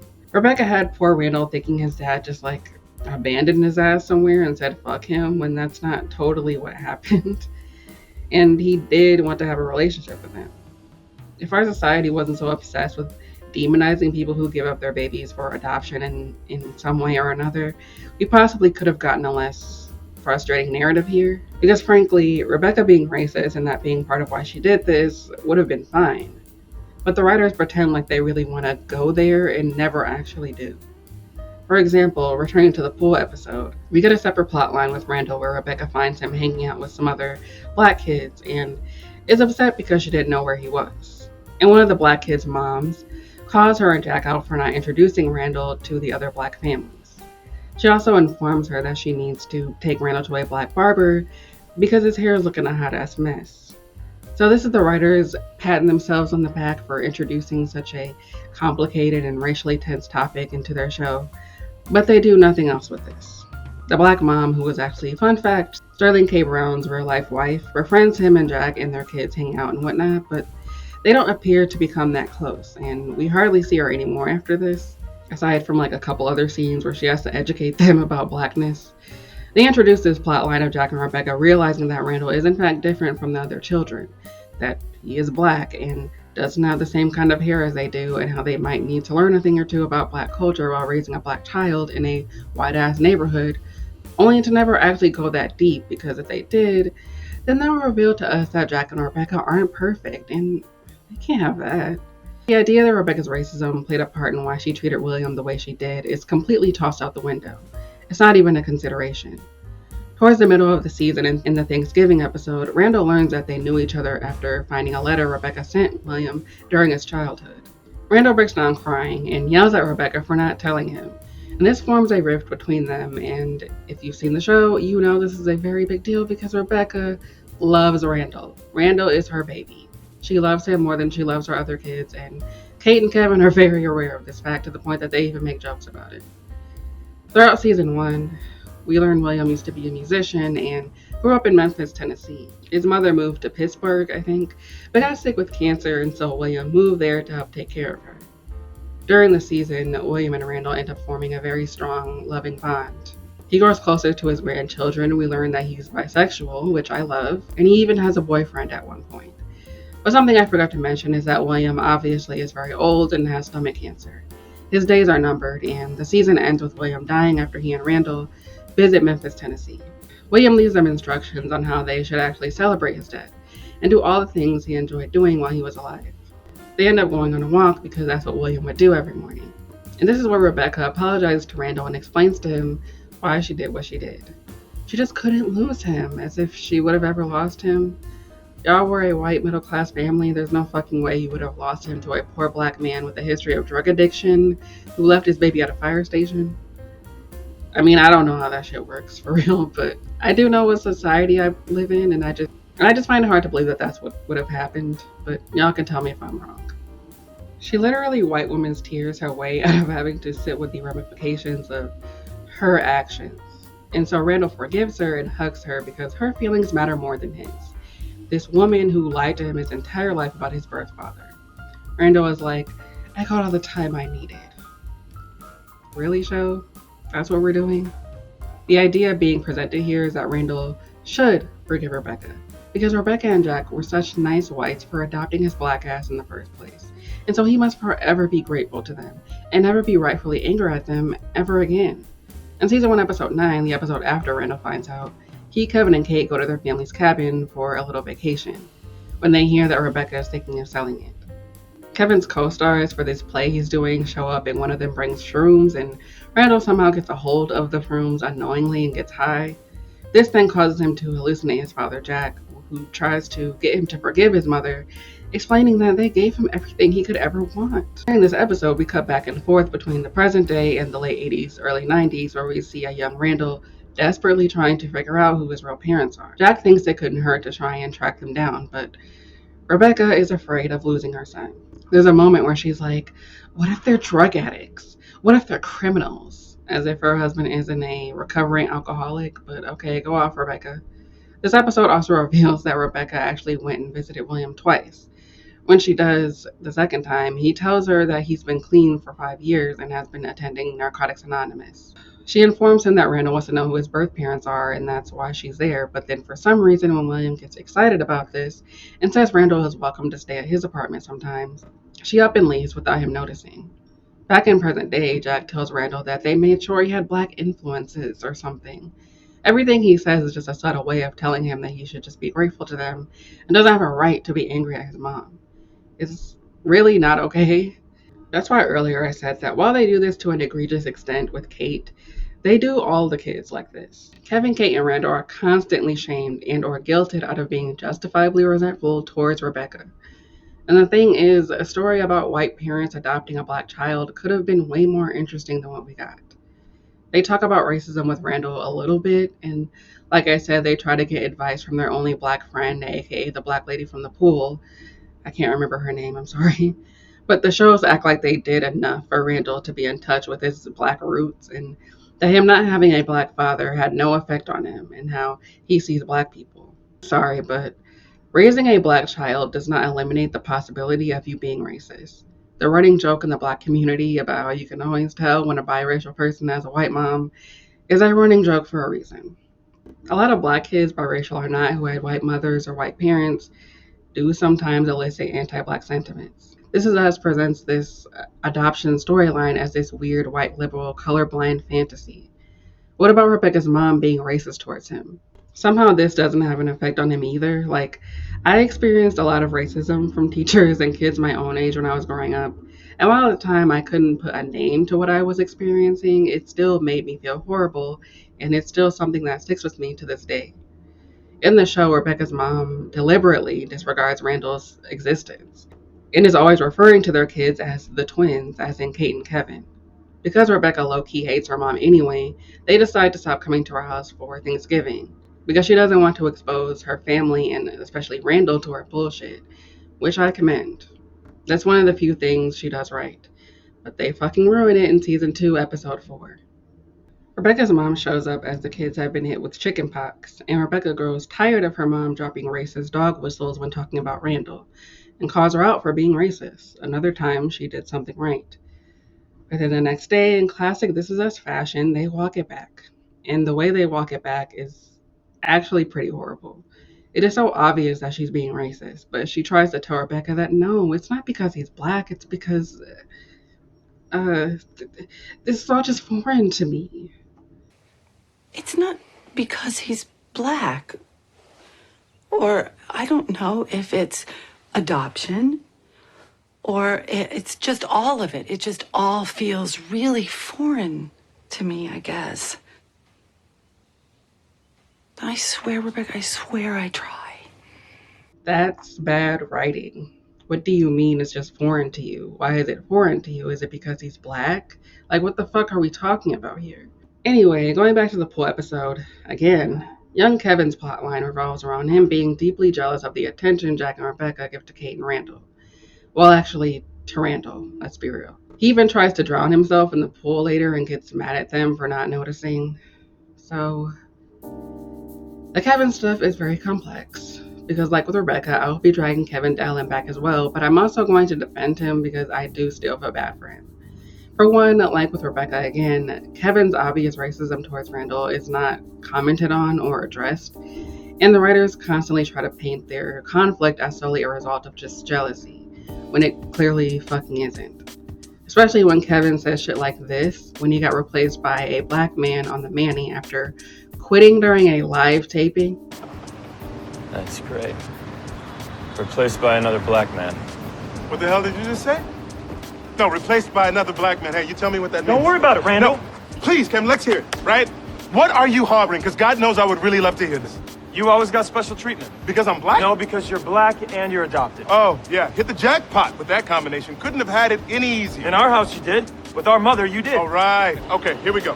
Why can't you just admit it, man? Admit what? Just admit that you were more important to her. And that she wanted to make sure that you felt special every single minute of every single day so that you wouldn't feel like the odd man out. Gee, Kevin, I wonder why she was worried about me feeling that way. What does that mean? Just go back to your hotel. No, hold on, Randall, hold on. No, what does that mean? It means you treated me like a dog. And just like a dog, I kept coming back again and again, just hoping for a scrap from you. Like a crumb of affection, kindness, or respect. Respect? You wanted my respect? Yeah. Yeah, okay, no, you wanted to show me up, Randall. Which is what you did every single chance you got. You showed me up. I'm done with this conversation. Done with this conversation. Any other family, I would have been the star. Replaced by another black man, definitely not racist at all. What the fuck, man? Why even write that in if you're not going to do anything with it? Randall tells him early on in season 1 that Kevin treated him like a dog because we see young Randall and teen Randall trying so hard to have a relationship with Kevin, who is so cold and mean to him constantly. Young Randall is also written very one-dimensionally at times. They write Randall as this super duper kind young black boy who doesn't have any flaws and is just a perfect kid. Like, even though the show refuses to truly acknowledge racism or even actually deal with it on a deeper level, they do make sure that your sympathies lie with Randall in these moments. But it just feels hollow ultimately when the writers keep introducing things that could lead to more interesting conversations, but they decide to quickly walk things back or water things down because they need everything to feel wholesome and problems have to be solved and wrapped up in nice little gift boxes. My Full House comparison from earlier isn't feeling so uncharitable now, is it? Because while I get that Kate and Kevin did literally grow together in the same womb and they do have a special twin bond, Kate also got more attention from Jack than even Randall did sometimes, and Kevin is not jealous of Kate. Now, gender and weight obviously plays a role. He doesn't see Kate as a physical threat or just a threat in general because she's a woman. But she is also white. So, on to my second point. While Kevin is clearly fucking racist and fatphobic, his anger is still somewhat valid. Rebecca and Jack didn't pay attention to him, which is also, you'll be so surprised, complicated.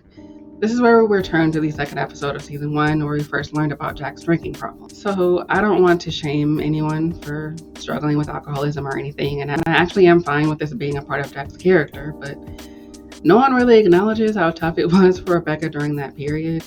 She was dealing with 3 kids by herself because she was not only a housewife, but also her husband was not helping her. To be somewhat fair to him, he was the sole breadwinner, but after work, he would go to the bar and get drunk, and come home late after the kids were already put to bed. So Rebecca had to deal with 3 kids who were all the same age, 2 of whom hate each other's guts and are constantly fighting by herself, while also being responsible for the housekeeping, the cooking, and grocery shopping. This obviously played a hand in where Rebecca gave slightly more attention to their black child, who was dealing with shit his siblings don't have to deal with, and also Kate, who was also dealing with being bullied for her weight. I think it's odd that the writers don't point to this as part of the reason Rebecca wasn't able to give him as much attention during that time. What's interesting, though, is how this all comes to a head in season 2. In season 2, after reuniting with his high school sweetheart / ex-wife Sophie, Kevin starts drinking heavily, and this interferes with his career and ruins his relationship with Sophie. He's also, I believe, dealing with an addiction to pain pills because he hurt his leg while preparing for a movie he was doing.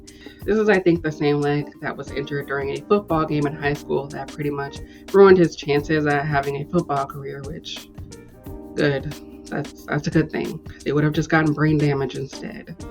Anyway, Kevin ends up getting arrested for drunk driving and I believe endangering a child because we see that Randall's daughter Tess was hiding in his back seat when this happened. But because he is rich and white and a famous actor, he gets sent to a fancy schmancy rehab center. In episode 11, The Fifth Wheel, Kevin invites Rebecca, Kate, and Randall to a family counseling session with his therapist.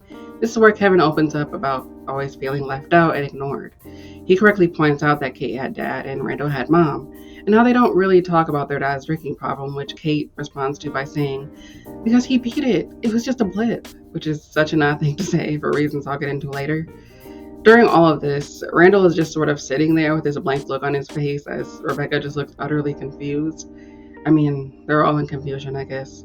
The therapist asks Rebecca why she didn't talk to the kids more about their dad being an addict, and Rebecca gives this long-ass explanation saying, My kids only had their dad for 17 years, and Kate and Randall didn't even have their dad at their graduation, and he won't be there when Kate gets married, and I didn't want to sully their perception of their dad with the one thing about him that wasn't perfect. Those are her exact fucking words, you guys. Then gets upset about the therapist referring to him as an addict. Okay, girl. The therapist ends up calling around for only bringing up examples for Kate and Randall, and not Kevin, which Kevin responds to by saying that he's used to it. This is when Randall steps in to defend his wonderful mother. Now, I will say I get where Randall is coming from a little bit. In this scene, Randall sort of scoffs at Kevin's problems, reducing them to just him wanting attention. He straight up downplays the idea of him having a substance abuse problem, but rightfully calls out the fact that he got a slap on the wrist after almost killing his daughter when most people would have gone to jail. So I would also struggle to empathize with someone who is so mean and cold to me for clearly racist reasons while we were growing up. Plus, in this moment, Kevin is like, oh, how could anyone compete with you, Randall? You were abandoned, adopted by white people, and you had 2 dads. Like, such pure irrational jealousy. It's not Randall's fault that he had an exceptional upbringing. I expect this attitude from young Kevin, child/teen Kevin, whose brain hasn't fully developed. I expect Kevin now at his big age to understand how ridiculous he sounds in this scene, but like I said, the writer has never actually unpacked this. On the other hand, though, I don't like Randall dismissing his issues because it feels very Gen X, like, oh, you just want attention. And as to not offend the few Gen Xers I have in my audience, I am not trying to generalize here. I am just speaking to the overall general attitude among that generation. Like, I would even describe something as very Gen Z or millennial. I know not all Gen Xers think like this, but as I said in my mom video, I've known a lot of Gen Xers. I've worked with a lot of them. My mom is a Gen Xer, especially the ones who create these TV shows, which is that of apathy and downplaying mental health issues, which boomers do as well. That's obviously where they get it from, probably. And because the show is created by Gen Xers and stars a lot of Gen Xers/millennials, I feel there's a bit of that apathy creeping into this episode. Like, it's dumb to me when people try to downplay people's issues by saying that they just want attention without ever asking, okay, well, why? Why do they want attention? And why is them wanting attention a bad thing? Or are you essentially vilifying this person for just wanting attention? He doesn't just want attention for no reason. Is it perhaps because his parents didn't give him the attention he needed? Well, yeah.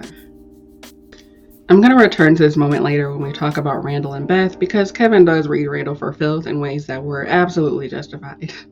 Essentially, Kevin and Randall go back and forth, and Randall begins to leave, and Rebecca instantly goes after him, which Kevin calls attention to, and tells Rebecca to just admit that she loves Randall the most. And this is where Rebecca yells, "He was just easier. He didn't recoil when I touched him, and he wasn't some sullen teenager who hated me for no reason." No, he was just easier! He was easier and he didn't recoil when I touched him, and he wasn't some sullen teenager who was angry at me for no reason, and he didn't abandon me and move away after his father died. This fucking bitch, I swear. They obviously cut to Kate when she says this, and this is not the first time Rebecca does this to Kate. But before I expound on that, this moment encapsulates why I needed to make this video. Because this moment is literally shaming both Kate and Kevin for having the audacity to be angry at Rebecca. It is downplaying Kate's valid issues with Rebecca, Kevin feeling unwanted by his parents, and is holding Randall up on this pedestal for being such a nice, perfect kid because he didn't abandon her after their father died. What the fuck is wrong with this lady? Now your kids are assholes because they wanted to go on and live their lives? Randall is morally superior because he stayed with you? Seriously? I don't think it's bad that he stayed, but children have a right to move on from their parents, even if one of them died. Like, what are we saying here? I love Randall and I love his performance in this show, but the way the show is constantly portraying him as better than his siblings because he was smart, got good grades, was determined, got married, and had children before his siblings just doesn't sit right with me. Like he had his shit together before they did, so he's better than them? I don't like that. What I also don't like is how this episode ends. Basically, the big three talk outside and Randall is like, I think we all just remember our childhoods differently, which, like, sure, whatever. This could have been fine, but nope. They have to make it worse by having Rebecca apologize, but then tell Kevin that she just didn't feel like she had to worry about him. What? I never worried about you. Because guess I didn't think that I had to. But I know we had moments, you and me, Kevin. I know we did. I feel it in my bones. There are so many moments in this show where the kids call out Rebecca and she tries to defend herself in a way where it's clear we're meant to be like, oh, okay, I get it now. You're actually a great mother, Rebecca. What do you mean you felt like you didn't need to worry about him? That's kind of fucked up. This kid despised his brother because he was black and you weren't worried about that? Like, they do chastise him for being mean to Randall, but they never really do anything about it or try to get to the heart of why he has such an issue with him. It doesn't appear that they even talked about racism with any of the kids other than Randall. Things only get worse when adult Kevin at the end is like, you know what? I didn't have a bad childhood, and we still had nice moments together. It's frustrating in terms of writing, but it is realistic, I suppose. Kevin tells Randall in season 1 that his problems with him are actually problems he has with Rebecca, but who does he usually take it out on? Randall. Which is what people do in real life. Parents are usually part of the reason siblings don't get along or why a sibling is jealous of another sibling. But parents try to blame the child or the birth order on why things are the way they are, so that they don't have to deal with the fact that it might be because of something they've done. So in turn, siblings get mad at each other and are mean to each other for problems their parents caused. On top of that, like I said before, Rebecca and Jack are not awful parents. Overall, they are decent parents who provided a nice home for their children and sent them to nice schools. Many of us do not know what a healthy family dynamic is supposed to look like. And because we also have a narrow understanding of family dysfunction, whether that's full-on abuse or just the environment being toxic and hostile, most people who didn't grow up in physically abusive homes don't think of their childhoods as having been abusive or toxic or dysfunctional in some way. People feel like if they can compare their situation to something worse, then what they experienced wasn't that bad and is not something worth being upset about. Obviously, I don't think what Kevin experienced is as traumatic as what Kate and Randall went through, but he was neglected emotionally by his parents, and like with Kate, Teen Kevin is written in a way where you're kind of supposed to hate him. Remember how I said teenage Randall is super duper nice and polite and is always a good little boy? Well, Kate and Kevin are not. They're almost always pissed off and are very mean to their parents. Like most parent-child narratives, we're meant to feel for Jack and Rebecca and not the teenagers because everyone hates teenagers. But personally, I think Kate and Kevin's sullen attitude is understandable for everything I just said up to this point. Plus, teenagers have every right to be bitchy towards their parents. Also, if you're a parent holding grudges against your grown child because of how they were towards you as a teenager, you should never have had children, because that's actually so childish and silly. Go to therapy, Rebecca. I mean, would I be able to handle a teenager hating my guts? Fuck no. I am a sensitive ass bitch, but that's why I'm never having children. Earlier during the Kate analysis, I mentioned how the first 2 episodes of season 2 cemented what I had already suspected about the writers, which is that they kind of hate fat people. Because in season 2, episode 2, Rebecca and Mikhail arrive in town to come and see some special Kevin is doing on the sitcom he used to work on called The Manny. Kate is nervous because Rebecca and Mikhail are going to be staying at her place, and she's anticipating her mom's judgment. She also has her first real gig coming up and gets upset when Toby and her show up as Kate didn't want her there. During this, we see flashbacks of young Kate getting ready to sing for the school talent show, and because Rebecca is also an experienced singer, Kate harbors some jealousy towards her both because she is skinny and because she can sing. We see Rebecca clearly not meaning harm when she tries helping Kate with her singing. Rebecca tells her to try on this dress that she could wear for the talent show as she jumps in the shower, and Kate overhears her singing the song she was going to sing for the show, and this causes her to pull out of the talent show, feigning sickness. Again, I hate this, because in present day, when Kate performs for this gig, Rebecca gives this backhanded, you'll get better kind of compliment, and it sets Kate off. And I was completely on Kate's side here, but we're supposed to think that Kate is just being mean. And you know, she is quite harsh. Kate lays into her about how she overcompensates with these strange, try-hard compliments because she feels bad for her, and says she's always making her feel like a pathetic little fat kid. Then this bitch Rebecca is like, what did I ever do to make you feel like that? Shout out to Kate for not immediately strangling this bitch. I love when parents act like they have no clue why you're so mad at them. And I love when the media purposely paints the mom as the sympathetic one by having her be really calm and nice and clueless. See if she's clueless, and it's easy to think Kate is just being a bitch when she isn't. After Rebecca asks this, Kate says, "You existed," and that Rebecca was disappointed that she got a fat daughter who did not fulfill her dreams of being a singer. Everything about you, Mom. It's not just that you're beautiful or thin, or that you have perfect pitch even when you talk. It's everything. And you wanted a daughter like you, and I was never gonna be you. No, I never wanted you to be like me, Kate. No, you wanted me to be the you that you never became. So Kate is correct. Rebecca was giving her backhanded compliments and was being judgmental. Rebecca was sad that she got a fat daughter, and as we learned at the end of season 1, wasn't exactly happy about the fact that she had to give up her dream of being a singer. Rebecca is just doing the classic parent thing of being in complete denial and brushing off everything Kate has said by trying to placate her. Like, oh, maybe I did push too hard, or maybe I did overcompensate, but I love you. You're my little bug. And now we're supposed to be on Rebecca's side. Kate storms off upset, and Rebecca tries to ask Toby if she did anything wrong, and Toby, not being an annoying prick for once, tells her that he will always be on Kate's side and that it's inappropriate for her to ask him to side with her. The point I made earlier about how this show loves introducing things to make you think something deeper will be said, and then it ends up being the most predictable shit you've ever seen. The show could have actually did something with this. A mom having to admit that she did in fact mistreat her fat daughter and that it is her fault, not Kate's, why they have a strained relationship is actually subversive. And for a show that pretends to want to subvert expectations, they have no interest in doing that when it comes to Kate. I already discussed this episode in my mom video, but earlier in season 1, there's an episode where Kate starts working for this lady who has a chubby teenage daughter who hates her guts. The teenage daughter is, of course, written as this cold, bitchy person whose eyes are glued to her phone because that is the default personality and behavior given to every teenage girl character written by old people. See my Barbie video. Kate is instructed to drive her somewhere, but she is so rude that Kate kicks her out of the car. Later, she talks to her mom and she admits that she hired her because she hoped she could possibly get through to her because her daughter refused to speak to her.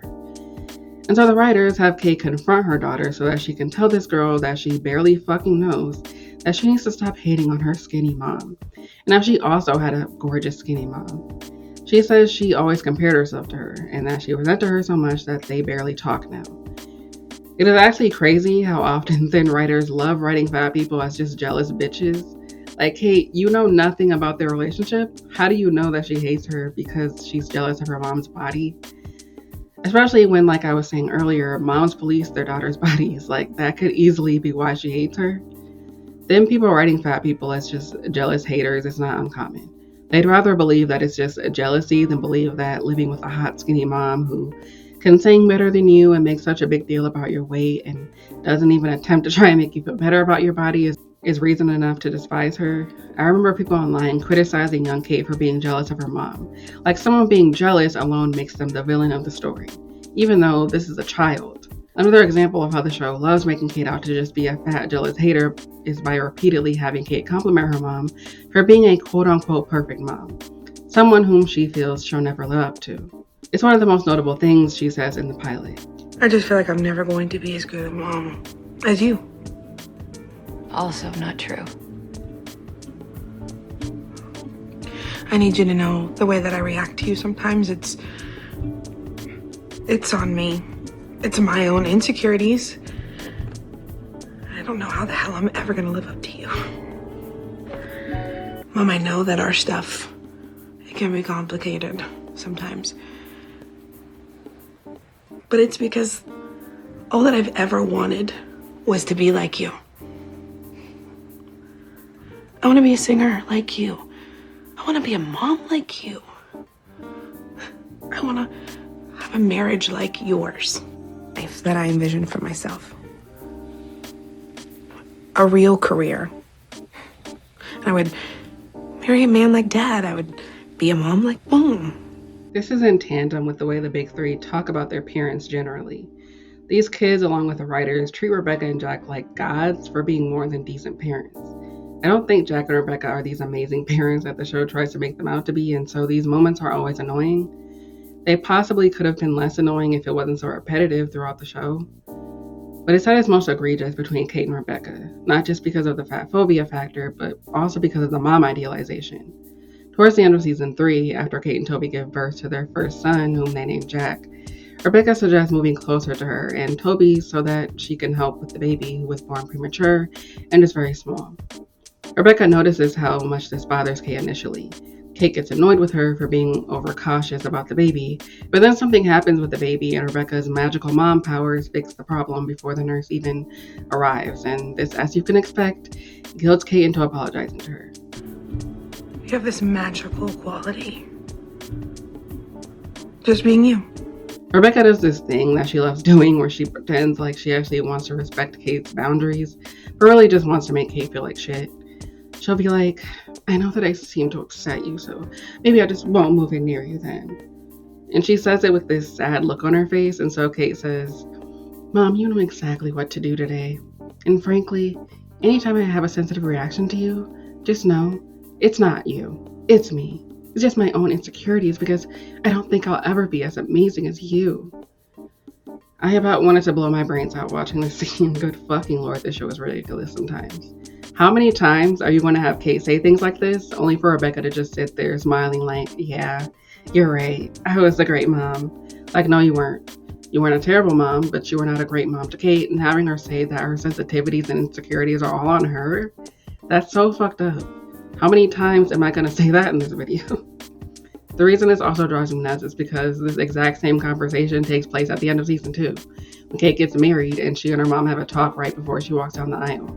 The reason I said earlier that Rebecca is very one-dimensional is because of this. Consistently put a character in a position where they are always right, they are always who we should sympathize with the most, it doesn't allow room for those characters to be flawed, like Elena Gilbert in The Vampire Diaries. Even though we know Rebecca is flawed, the show acts like because her husband died, we should always feel sorry for her and always see her as a sad widow who lost the love of her life. On top of that, Rebecca, or maybe I should say elderly Rebecca, is portrayed as an angelic saint or something. Because the show is obsessed with perfection and plays into this idea that perfect parents exist, and because Kate says she wants to be a mom like her, we're supposed to think she's perfect. So when Kevin is getting mad at her during the family therapy session and she says, Kevin, you're being so unkind, we're supposed to think that Kevin is being a huge piece of shit to his nice mother. Because the idea is, like with Randall, how dare you be angry at these amazing parents? Don't you know what else is out there? You should just be grateful and shut up.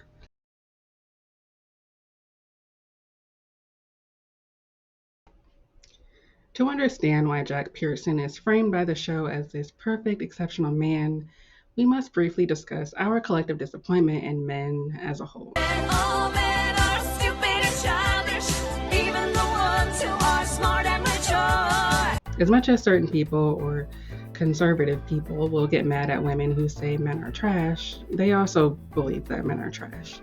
They just don't like that these women are saying the quiet part out loud. And by quiet part out loud, I don't mean that they're saying the truth. I mean they're saying what a lot of people actually do feel about men. If someone says boys will be boys, they are also agreeing with the misandrous presumption that men are in fact trash. Many people who claim to love men and don't want to generalize about them have very low expectations for men in terms of their behavior and their ability to be a good person. This is what fueled the glorification of Jack Pearson. A decent guy who was put upon a pedestal by the writers and the fans because he really loved his wife, promised to be better for her when he stopped drinking, and didn't cheat on her. Like, that's a huge part of it, and I find that very interesting. So Jack and Rebecca met in the 1970s when Jack decided to go to some nightclub instead of going through with the robbery he and his friend had set up. Jack came from a tumultuous household where his father, who struggled with alcoholism, was physically and verbally abusive towards him and his mom. Jack was also a poor boy, and this is where the Titanic influences come in because Rebecca also grew up in a toxic household but was upper middle class, and her being with Jack is seen by her mom as her marrying down. Also, his name is literally Jack. In season 1, episode 5, The Game Plan, the same episode I mentioned earlier where Toby pressures Kate into coming to his house for Super Bowl Sunday, we get flashbacks to Jack and Rebecca before she ever got pregnant, and we see the origins of the Pearsons' love for football. Jack teaches her football upon her request, and she becomes as big of a Steelers fan as he does. We also see Miguel and his wife Shelley, who have already had children by this time.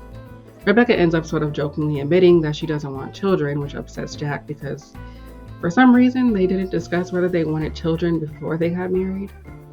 First of all, the idea that this is the first time this would have come up is kind of wild, because Jack reacts quite shocked by this admission from her. The entire plotline revolves around Rebecca and Jack going back and forth about kids until Rebecca suddenly at the very end switches up and is like, actually, I do want to have kids. I just love our life right now. And then they go fuck in the bathroom where Kate tells us she and her brother Kevin were conceived, which would have been fine. I don't think it's inherently wrong for someone to change their mind about wanting children. People change as they age. I'm only 27 and I have such a different mindset and perspective on the world than I did when I was 24. The reason why I dislike this episode in retrospect is because of what happened at the end of season 1. Because in this episode, Rebecca essentially says that she doesn't want to become consumed by being a mother, as she really was hoping her music career would have gone further than just singing in dive bars. Towards the middle of season 1, we watched the Pearson family in the late 90s before Jack died. Rebecca is clearly unhappy with her life as her kids are almost grown and 2 of whom don't want anything to do with her. She's bored and she wants to do more with her life. How dare she? So many This Is Us fans expressed frustration with Rebecca for not just being grateful and happy that she won the lottery with Jack Pearson. Rebecca starts singing again in nightclubs with this guy that she used to date named Ben. When Rebecca tells Jack that they want to go on tour, Jack starts acting like a sexist asshole. In season 1, episode 15, Jack tells his best friend Miguel about this at work and literally says, "Who does she think she is? Janis freaking Joplin?" Then he tells Miguel that he can tell Ben has a thing for her, but Miguel calms his worries by reminding him that Rebecca would never cheat on him. Later on, after he and Miguel attend one of Rebecca's shows, Jack is confronted by Ben, who informs him that he and Rebecca dated once, and he and Rebecca get into a fight about this when they get home. Rebecca laughs it off when Jack brings this up because they actually only dated for like 2 months. Jack asks why she didn't think she needed to tell him that she and Ben had history, and states that he doesn't want her going on tour despite pretending to support the idea earlier. He also admits this, saying he thought she deserved to have something for herself, and Rebecca's like, "And now I don't?" And he's like, "Oh, I didn't say that." Like, yes, you did. You spoke in what is called past tense. You said, "I thought you deserved something for yourself." That's what you said.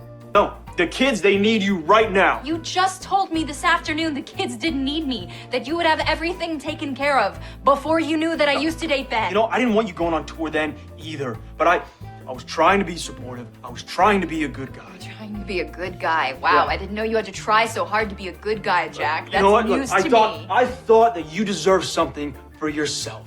And now I don't. No. Now I don't. No, deserve no, that. don't That's what you just confuse said. my words. That's not what I meant. It's what you just said, Jack. Then Rebecca finally relents and admits that she didn't tell him because she knew he would get like this. And Jack is like, "Get like what? How do I get, Rebecca?" Like getting angry and kind of aggressive with his tone and ironically asking, "How do I get, Rebecca?" Like, dude. Rebecca answers that she knew he would get jealous and angry, and that for once she is deciding to put herself and her wants first, and didn't want him to get in the way. And this hurts poor little Jack's feelings. I never thought of myself as being in your way, Rebecca. It's so incredibly unfair to Rebecca, because unfortunately, this does not end with Jack apologizing for being a sexist asshole who doesn't want to see his wife have a life outside of him. He claims that the kids really need her right now, and even says this to Miguel earlier. He's like, "We have 3 kids. Like, okay, and I don't see you offering to be a stay-at-home dad. You get to have a career and a life outside of your home, but she doesn't." Let's not forget that Jack was not always a great parent and was leaving Rebecca hanging when he was drinking heavily, but he has the fucking nerve to be angry at her for wanting to have a fucking life. Their kids are almost adults. They absolutely do not need their mother around all the time. They're old enough to drive and have their own lives outside of the home. Again, everyone else gets to have a life, but Rebecca must remain at home, alone, bored and miserable, and feeling unfulfilled with her life. That's why I've always kind of side-eyed her quickly changing her mind about kids in the game plan episode. Before Rebecca changes her mind, we hear Jack bringing up her age and how she's in her 30s like a fucking conservative, and how he really wants kids now, and Rebecca saying, "I don't want to get sucked into motherhood and forget who I am and what I wanted to do with my life." It makes sense, considering that's essentially what happened with her mother. And how many women do you know who talk about their main life goal being that they will not become their mothers? But she did, and everything Rebecca says here is correct. As much as Mandy Moore and Milo Ventimiglia have incredible chemistry and truly make for such a cute couple, their relationship is not perfect. If you are afraid to tell your partner something because they have a temper, that's a red flag, babes. There's an embarrassing scene in episode 14, I Call Marriage, where Ben asks Rebecca if she wants to go on tour and that if Jack really loved her, he would support her in doing this. Now, admittedly, that is a rude and audacious thing to say, but Rebecca's response is extra and unnecessary. In the same way they love having Kate regurgitate how perfect Rebecca is and how she just could never live up to her, the show also loves having Rebecca describe Jack as this perfect, exceptional man, constantly comparing him to all the other bad men out there and talking about how lucky she is. Because like I said, a lot of people think all men are terrible. They just don't want to admit it. So after Ben says this, Rebecca decides to give a speech listing off all the ways Jack is just so amazing. He helps the kids with their homework after work even when he's just so exhausted. And he leaves a drink for me on my bedside table. Find a man who will leave a glass of water on your bedside table, ladies. That's the bar, everyone. Do realize my husband works 10, sometimes 12 hours a day, and he comes home absolutely exhausted. And since I've joined this band, he's picked up all the slack at home just so I could be here. Both of my boys play football, and he leaves work early every time so he can be there for each and every one of their games. And they're on different teams, by the way, just so they know that someone's in the stands there to support them and love them. When we play that piano gig and he's already gone to bed, he always leaves me a glass of water on my bedside table because he's worried I'm not drinking enough water, especially when I'm singing. So please, Ben, please do not tell me what Jack would do if he really loved me. My husband's a freaking superhero, and you have no idea what you're talking about. This scene is annoying because she's literally praising him for doing what he's supposed to do. All parents have to sacrifice sleep to help their children sometimes. That's part of being a good parent. You do, to some degree, have to put their needs above your own. This does not make him literally perfect, Rebecca. Like, it's sad that a man being decent, doing what he's supposed to do as a father, and being a faithful husband, because there's a storyline in season 1 where we're led to believe he's gonna fuck the secretary, but he doesn't, that somehow makes him perfect, even though he isn't, and the show goes out of its way to show us that. He grew up in an abusive home, he has a drinking problem, he has an anger problem, and he is kind of possessive when it comes to Rebecca. I don't blame Rebecca for not telling him she and this dude dated for 5 minutes because he proved her fucking point. Jack is trying to act like he's just mad that she lied when no, that's not why. You admitted earlier that you lied at first when you said it was fine for her to go on tour. So the reason you are mad about this is because you want to use it as a cover for the real reason you don't want her to go on tour. He's trying to turn this back on her and make her out to be the bad guy for understandably not informing her jealous husband about Ben. But wait, because things only get worse. But wait! There's more! Hang on to your seat, baby! Cause this one's a screamer! After this fight in episode 15, he starts drinking again. At the end of season 1, Rebecca goes on tour and Kate encourages Jack to go to one of her shows. He gets drunk beforehand and drives drunk to the venue. Meanwhile, Ben, being a creep, tries to kiss Rebecca, and we're meant to be like, see, Jack was right. And when Jack finds out afterward, he punches Ben, humiliating Rebecca, forcing them to leave and essentially scrap the tour. This is where Rebecca and Jack get into a huge fight after she learns he started drinking again. Rebecca correctly calls his ass out for not being able to handle her wanting a life outside of the family, and he proceeds to age shame her by mocking the idea of her wanting to have a singing career as a 40-year-old housewife. He literally says it's ridiculous. You hated the fact that I had something happening for myself. I hated that you lied about working with your ex-boyfriend. No, that's total BS, Jack. You hated the fact that I was singing again. I was fine with it. You didn't want me to have a career. You never career? did. You are a 40-year-old woman singing covers in pubs. That is not a career, Rebecca. That is ridiculous. It's important to note that anytime Jack and Rebecca start arguing, Jack immediately starts raising his voice. He goes on to shame her for not feeling fulfilled by him and the kids, says that he's had to sacrifice so much and has given her everything that she's ever wanted. It's so fucking sexist and gross. Her deciding to marry you and have your babies when she initially didn't want to, being a housewife and taking care of your kids are also examples of all the things Rebecca has done for you. Her giving up her dreams to be a housewife is doing something for you, you selfish asshole. He is doing what so many cishet men do, which is downplay the labor of being a housewife. It's funny that Jack says that he's had to sacrifice so much, which is when Rebecca laughs, rightfully, then says it makes him angry that he's being told that he's not being supportive because he supports his family financially and emotionally. Like, no you don't. Financially, yes. But how much are you doing emotionally if you're at work all the time? Which isn't totally his fault. He is the sole breadwinner, but don't act like you've sacrificed more than Rebecca. You have not. During their fight, Jack says, "This is ridiculous. We love each other." Like, dude, you are the one who relapsed, drove drunk, and ruined her night.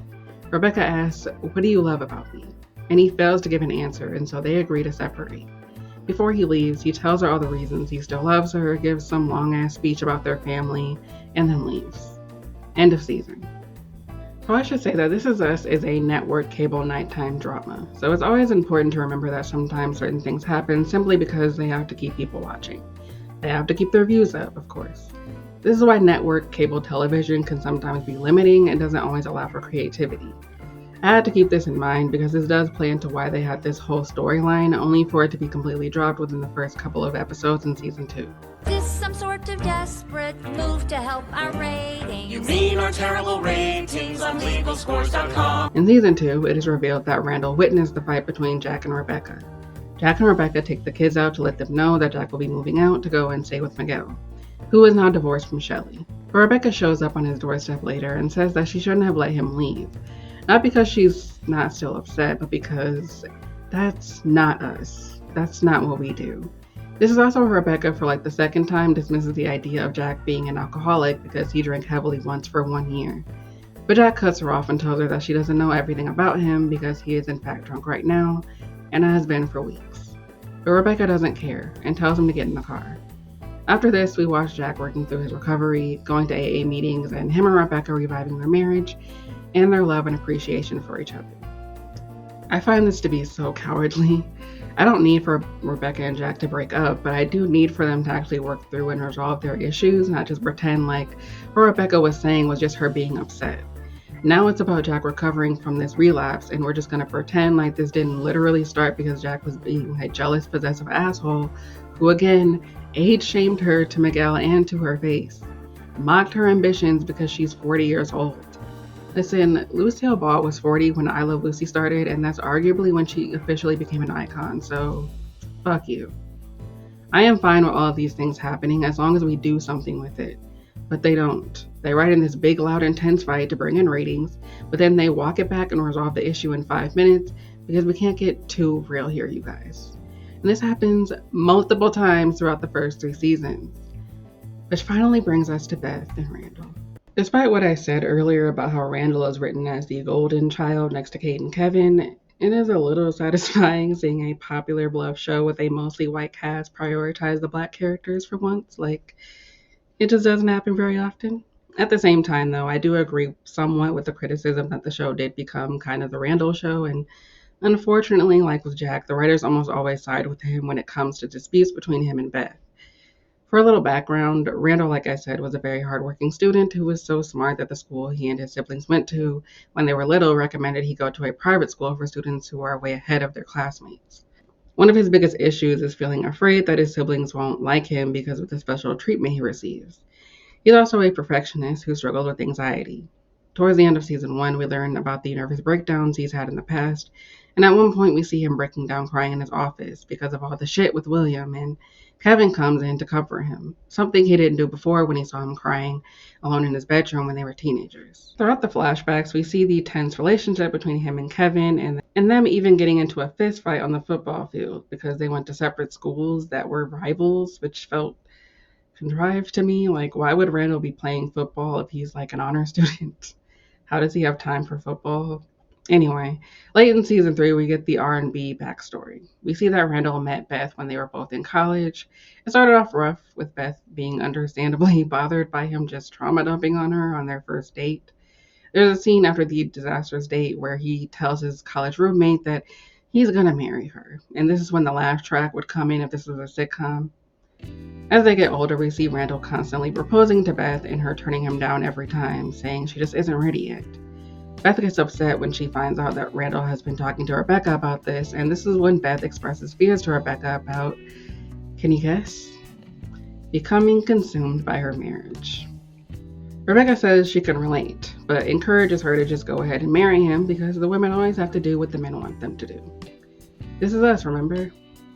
So they obviously get married, have some babies, and then comes William.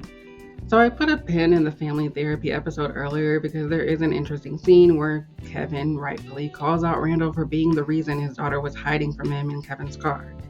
He talks about how Randall makes monumental decisions without even consulting his wife, and how his daughter Tess was probably just trying to avoid the Randall show.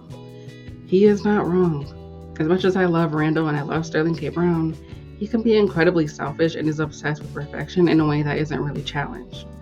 He describes him and Beth as perfectly imperfect in the first episode of season 2, which is so corny, but he somehow sells it in that scene.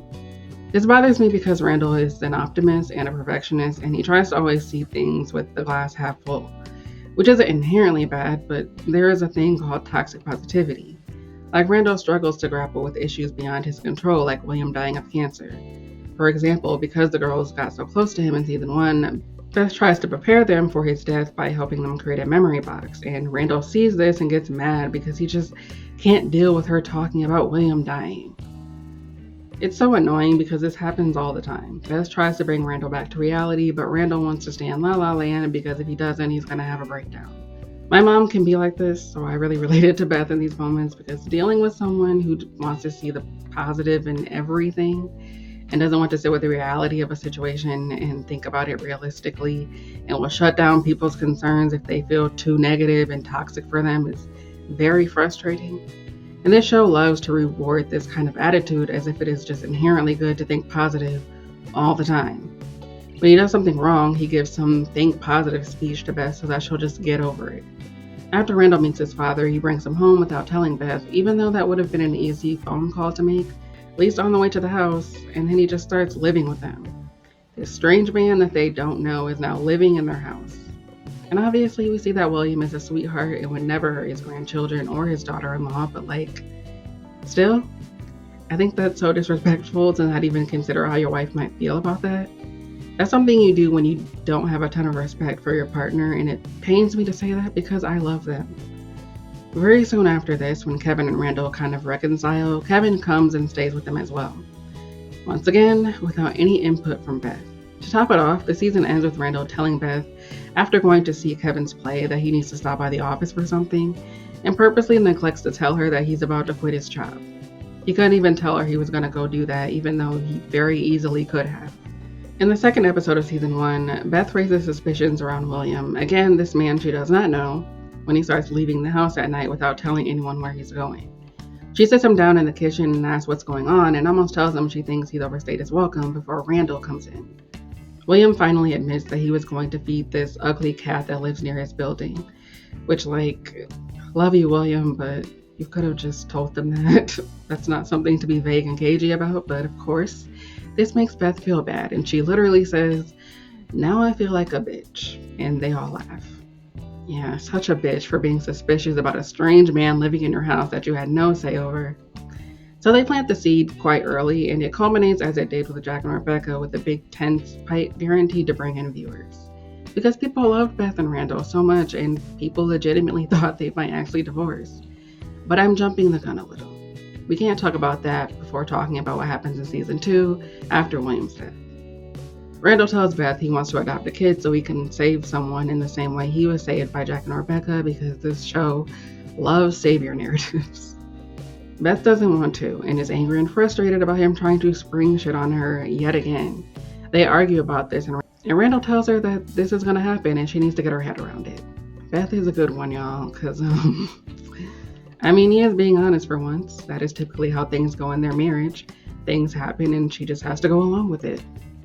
There's a scene where Beth remembers a conversation she had in the park with William where she complains about Randall calling him bullheaded.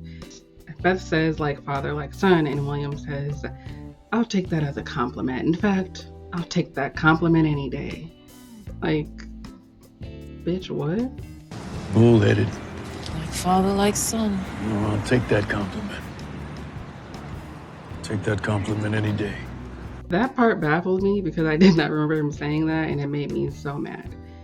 In this flashback, we see Beth complaining to William again about how he brought William and Kevin home without asking her. And William says, well, the things he pushed on you weren't so bad, were they? I wanted to scream. First of all, being bullheaded is not something to be proud of. It means you're impossibly stubborn, according to vocabulary.com. I mean, I know what it meant, but I was like, is there another definition for bullheaded? Because why would you take that as a compliment? Second of all, the things he pushed on you weren't so bad. Oh my God, that's not the fucking point. It doesn't matter if it turned out fine. That doesn't change the fact that Randall was being a selfish bitch. Meanwhile, Randall and Rebecca are talking in his kitchen about the adoption stuff. Randall asks how they decided to go ahead and adopt him, and Rebecca admits that she didn't want to adopt him at first. I wonder why. Is it perhaps because she just lost a baby in childbirth? Maybe. Rebecca tells Randall that Jack had to push her into adopting. I didn't bring this up earlier, but this is crazy. This is a crazy thing to do, and it's actually really gross, I think, of him to push this on her while she is grieving the loss of her baby. Like, what the fuck is wrong with you, Jack? On top of that, she just gave birth to 3 babies. At the same time, like, I have no words. Like, oh, I know what'll help you get through this. Let's just adopt another baby so that we'll still leave with 3 babies like we were supposed to. Making lemons into lemonade, remember? In present day, Rebecca says, sometimes one partner needs to be the one to push and make the big moves. Obviously, you're grateful for what Jack did because he is your son and you love your son, of course. You're not heartless. That doesn't change the fact that that was kind of a wild thing to spring on a grieving mother who is recovering from an extremely traumatic birth. I will say Randall doesn't fully take his mother's advice and does tell Beth that he doesn't want to push things on her. He wants them to be on the same wavelength, and like in the game plan episode where Jack tells Rebecca that if he had to choose between children and her, he would choose her, Randall tells Beth essentially that if she doesn't want this, they won't do it. And again, like that season 1 episode, Beth quickly changes her mind so that Randall can still get what he wants without feeling like a bullheaded asshole. Beth tells him she doesn't want to adopt a baby though. She thinks it would be better if they adopted an older child who might be troubled and in need of a safe, loving home with loving parents who can afford to take care of them. This is when we meet Deja. Now, I'm not really going to get too much into the Deja stuff right now because it doesn't really pertain to what I'm trying to get to in this video, but know that I will be talking about that whole thing in a separate video because this video is already probably going to be like 5 hours or something. I just don't want to go on that tangent right now. So later on in season 3 is when Randall decides to run for city council in Philadelphia because he wants to improve the community, which is in disrepair, and around this time, Beth is fired from her job that she worked at for years, and this caused her to become a little depressed. We finally get more backstory for Beth towards the end of season 3 in episode 13, where we meet her mom, played by Felicia Rashad, aka Claire Huxtable. As is typical with Felicia Rashad roles, she is a very tough and strict parent with very high expectations. Beth had a strong passion for dancing and wanted to do ballet, but that sadly did not work out well after her father died of lung cancer, and so her mom stopped paying for her dance classes so she could just go to college instead. I don't even know if we learn what she even studied for even, or even what Randall studied. Like, what did he do in college? Who knows? After visiting her mom and telling her how hurtful it was when she took dancing away from her, she decides to get back into it and starts attending the studio where she tells one of the women who works there that she wants to teach. Something Randall was kind of cool with until eventually asking her to quit so that she can stay home with their kids, but she refuses. As you should expect, this upsets Randall, who is used to Beth being his ride or die, always by his side, putting him first above all else. When Randall has to attend some dinner with the city council president, he asks Beth to come, who tells him she can't because she also has a work thing. Because Randall doesn't think her career is as important as his, he pleads for her to be there for him as if she isn't always there for him. Beth agrees, but when Randall gets to the council president's house, he sees that she isn't there and isn't answering her phone. So he jumps to the conclusion that she blew him off for the work thing she initially wanted to go to. And he proceeds to leave her an angry voicemail where he tells her to go have fun teaching lonely housewives how to twirl, and then tells her to grow the hell up before hanging up. Randall is about to feel extra stupid though when Beth does end up showing up and tells everyone that she was stuck in traffic and that her phone died. After Beth hears the voicemail, she gets angry at him and they go home to have a big fight. What's interesting about the fight is that they literally juxtapose it with the fight scene between Jack and Rebecca at the end of season 1. They focus on teen Randall's reactions to seeing his parents fight as though this is like a nightmare come true for him. See, the writers know that Rebecca and Beth in these arguments are arguing about the same thing. They intentionally wrote it that way, only to make Beth feel like the bad guy in the end, as they did with Rebecca. She tells him how he's always pressuring her to do things and that he's good at pressuring her to do things because of his charm and his sweetness. Randall acts offended at the idea that he's been a hindrance to her in any way. And Randall says again, like he does in the flashback we talked about in the intro, that if this was bothering her, then she could have told him. And she makes a snide remark about how she wouldn't have been able to do that due to him and his mental health issues. And this hurts poor Randall's feelings. Even though he just insulted her in an angry voicemail, somehow the episode ends with Randall telling her that he can't be around her right now. I want to scream. Well, it's not. I refuse to be blamed for the fact that you had your awakening 20 years too late. At any other point in our marriage, if you had decided you wanted to go back to a dance, I would have been nothing but supportive. Oh, so when would I have done that, huh? Between which of your anxiety attacks? To Philly. I don't want to be in this house with you right now. Why? Why would the writers do this twice? They purposely write these husbands saying blatantly sexist and ageist things to their wives about their careers, like straight up shitting on their passions because they don't think they're important. They write them clearly feeling insecure when their wives want to have lives outside of them because they think that because they're such nice, good guys, they should be happy to be their ride or die and be fulfilled with their life as it is. And they purposely confirm what these men say. Like with Ben kissing Beck at the concert backstage, when Beth goes to the studio in the next episode, one of the women who works there tells her that the class she's about to teach is just a bunch of housewives trying to lose 10 pounds they'll never lose. And this causes Beth to agree to go and move to Philadelphia and sell the house so she can open her own dance studio. Once again, the men get away with being really shitty towards their wives because their wives just decide on their own that actually, he's right. Fuck those stupid housewives. Like, what? It's so sexist that I was shocked because I hadn't finished season 3 back when it aired, and this was very off-putting for me. I truly do not understand this writing decision. Throughout these episodes where Beth and Randall are fighting, we get some flash-forward scenes where we see adult Tez working as an adoption agent, I think, and they vaguely imply that Beth and Randall aren't together in the future, but that was just a big fake out. They are still together. Like, it's so chicken shit. In one of the flashbacks in the R&B episode, we get a scene of Beth telling Randall how he's the kind of guy to put too much dip on his chip when eating the nachos and leaves you the crumbs, which of course upsets poor Randall, so Beth has to just drop it like she always does. This Is Us thinks very highly of its male characters, and there is a consistent one-sided theme where the women are always the ones being made to apologize for having human emotions. Going back to the season 1 episode, The Big Day, the lead up to them giving birth to the Big Three, we see a very cranky Rebecca who is, pregnant with triplets. She is cartoonishly mean to Jack, who of course remains calm because he understands her condition and even decides to leave so she can be alone for a little bit. But then Rebecca realizes it's Jack's birthday and feels extremely guilty for being so mean to him. Now, I don't want to excuse meanness necessarily, but who gives a fuck? She is pregnant with 3 big-ass babies in her stomach. Like, okay, wow, she forgot your birthday. And I doubt she would have forgotten if she wasn't pregnant. Like, give her a break. I mean, Jack doesn't make her feel bad about this, but the writing of the episode does. And he also tells Miguel that she forgot, which, okay, just tell her then. Like, this bitch walks to the liquor store in the blazing heat with a giant pregnant belly to find something she can use as a birthday cupcake for Jack. This is where we get one of those, Jack is literally so perfect and I was so mean to him and he doesn't deserve that because he's so perfect moments. Teddy, here's the deal. I haven't slept well in the last couple of nights, right? I cry when my socks are mismatched, and I was really, really, really mean to my husband. Really mean to him. And he's pretty much perfect. I've seen what else is out there. So I need to make him something for his birthday. Do you understand me? I need to make him something homemade. It doesn't have to be fancy chocolate almond cake. It just has to be homemade. Something that I make with my own 2 hands so he can see how much I love him. Because I was really mean. We cut to a scene with Jack and Miguel and some other dudes talking about how happy they are to be away from their wives.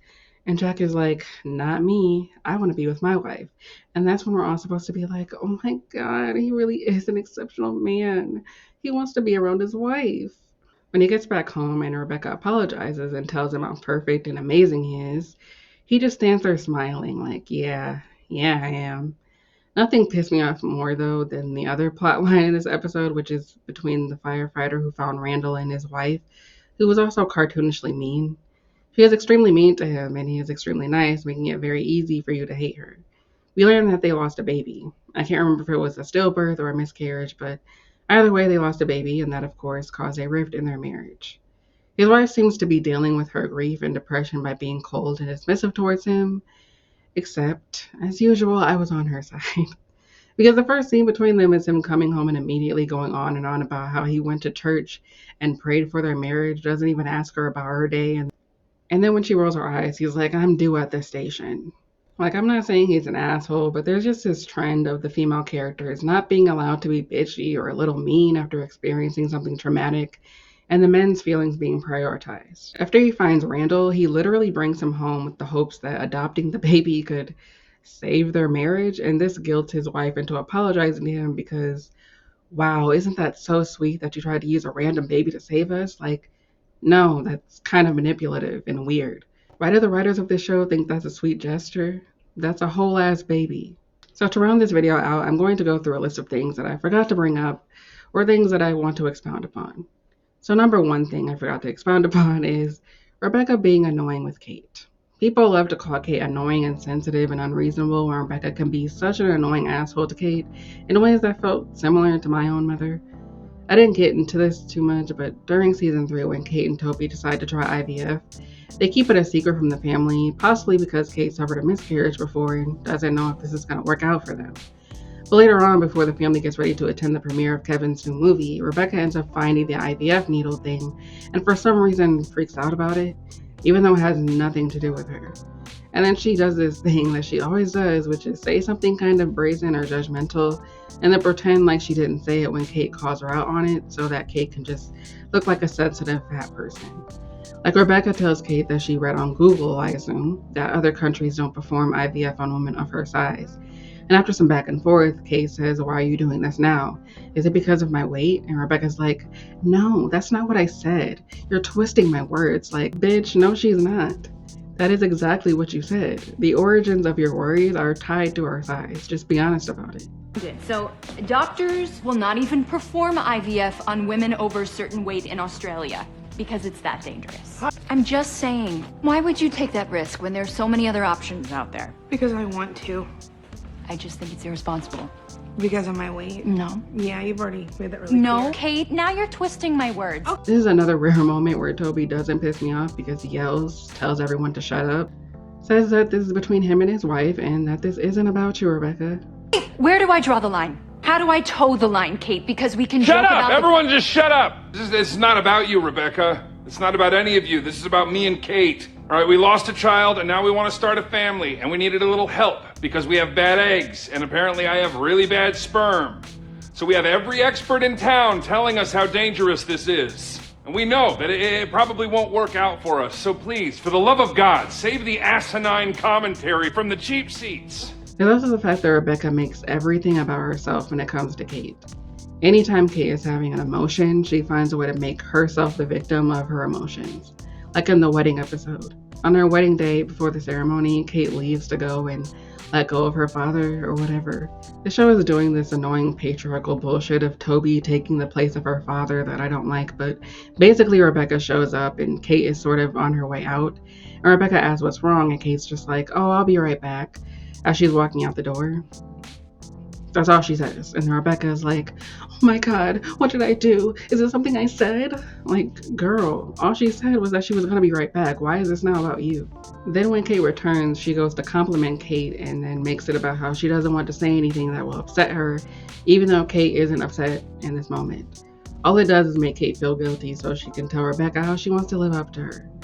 Going back to season 2, episode 2, where Rebecca shows up to Kate's first gig, she finds a way to make that about herself. Kate doesn't even want to talk to her, but Rebecca insists that she tell her what it is that she's done that has upset her. Kate leaves, rightfully letting her know that this is going to be what she remembers from her first real gig. It's such a one-sided relationship where, as always, the mom is the victim and the daughter is the mean bitch, when in reality, as someone with a mom, it is not one-sided. And I just wish more mother-daughter narratives could just replicate Freaky Friday, where they're both problematic and both have to empathize with each other. It's not just the daughter who has to do that.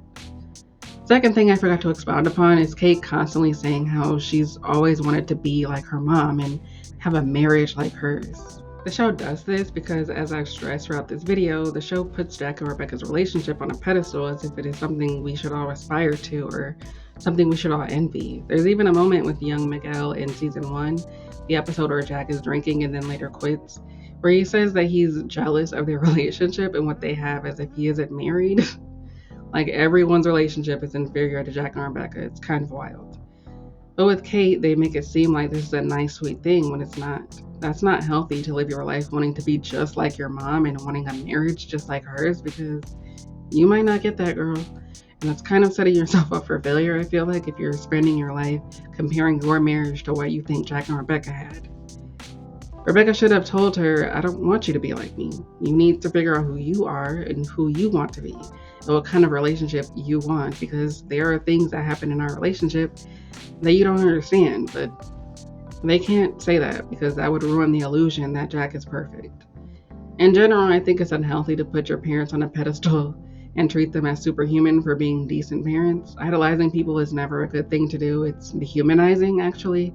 And while there's nothing wrong with admiring your parents are not perfect because literally no one is. I thought Hannah Montana told us that years ago, but apparently y'all didn't get the message. Third thing I forgot to expound upon is Kevin and Randall's relationship. We're watching that scene of them in season 1 where Kevin says replaced by another black man struck a chord with me as someone who has a sibling who also resented and still in some ways resents me because of the relationship I have with our mom that they feel they don't have with her.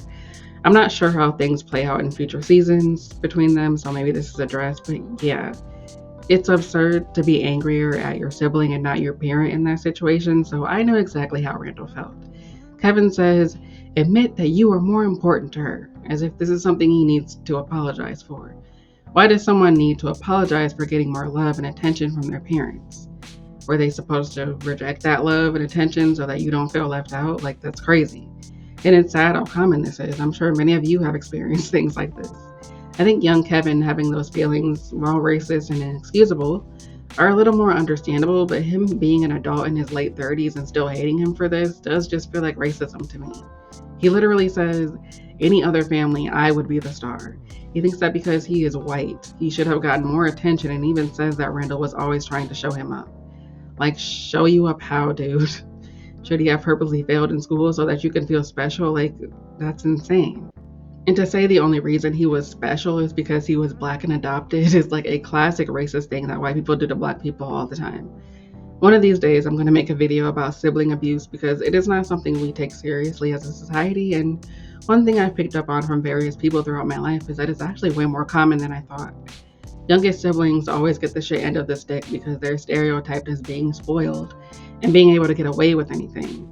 But we don't talk about how older siblings can be abusive towards their younger siblings, oftentimes due to jealousy.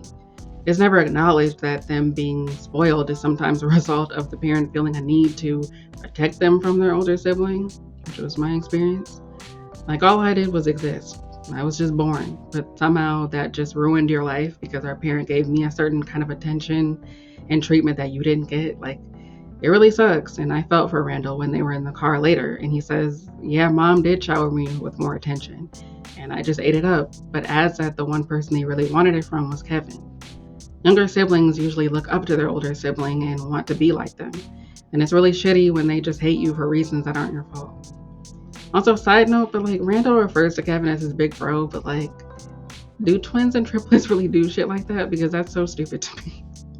Y'all were born on the same day. Why is there a younger sibling or an older sibling? But I don't have a twin, so what do I know? Fourth thing that isn't super relevant, but like, Kate's job situation has never made sense to me. I mentioned the episode from earlier where she gets a job for the lady with the mean teenage daughter, but we never see or hear about this job ever again, even though the episode ends with Kate asking for an office and everything.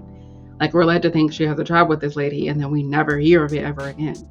So it's confusing as to what Kate even does for work in the first season. Same with Toby. I had to Google what his job was, and he's apparently an IT guy.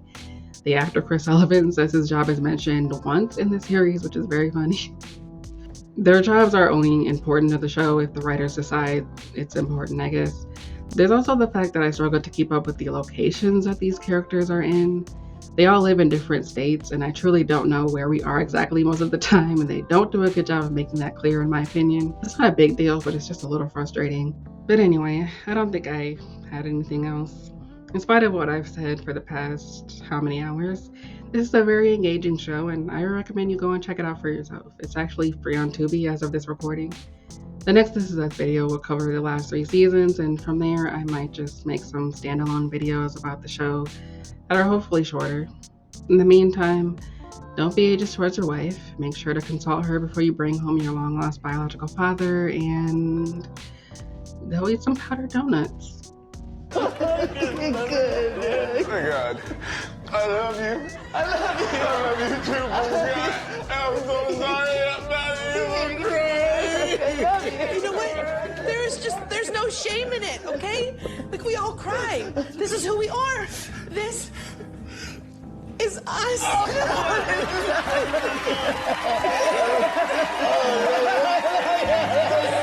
God. Not this again. Every time. I'm just so...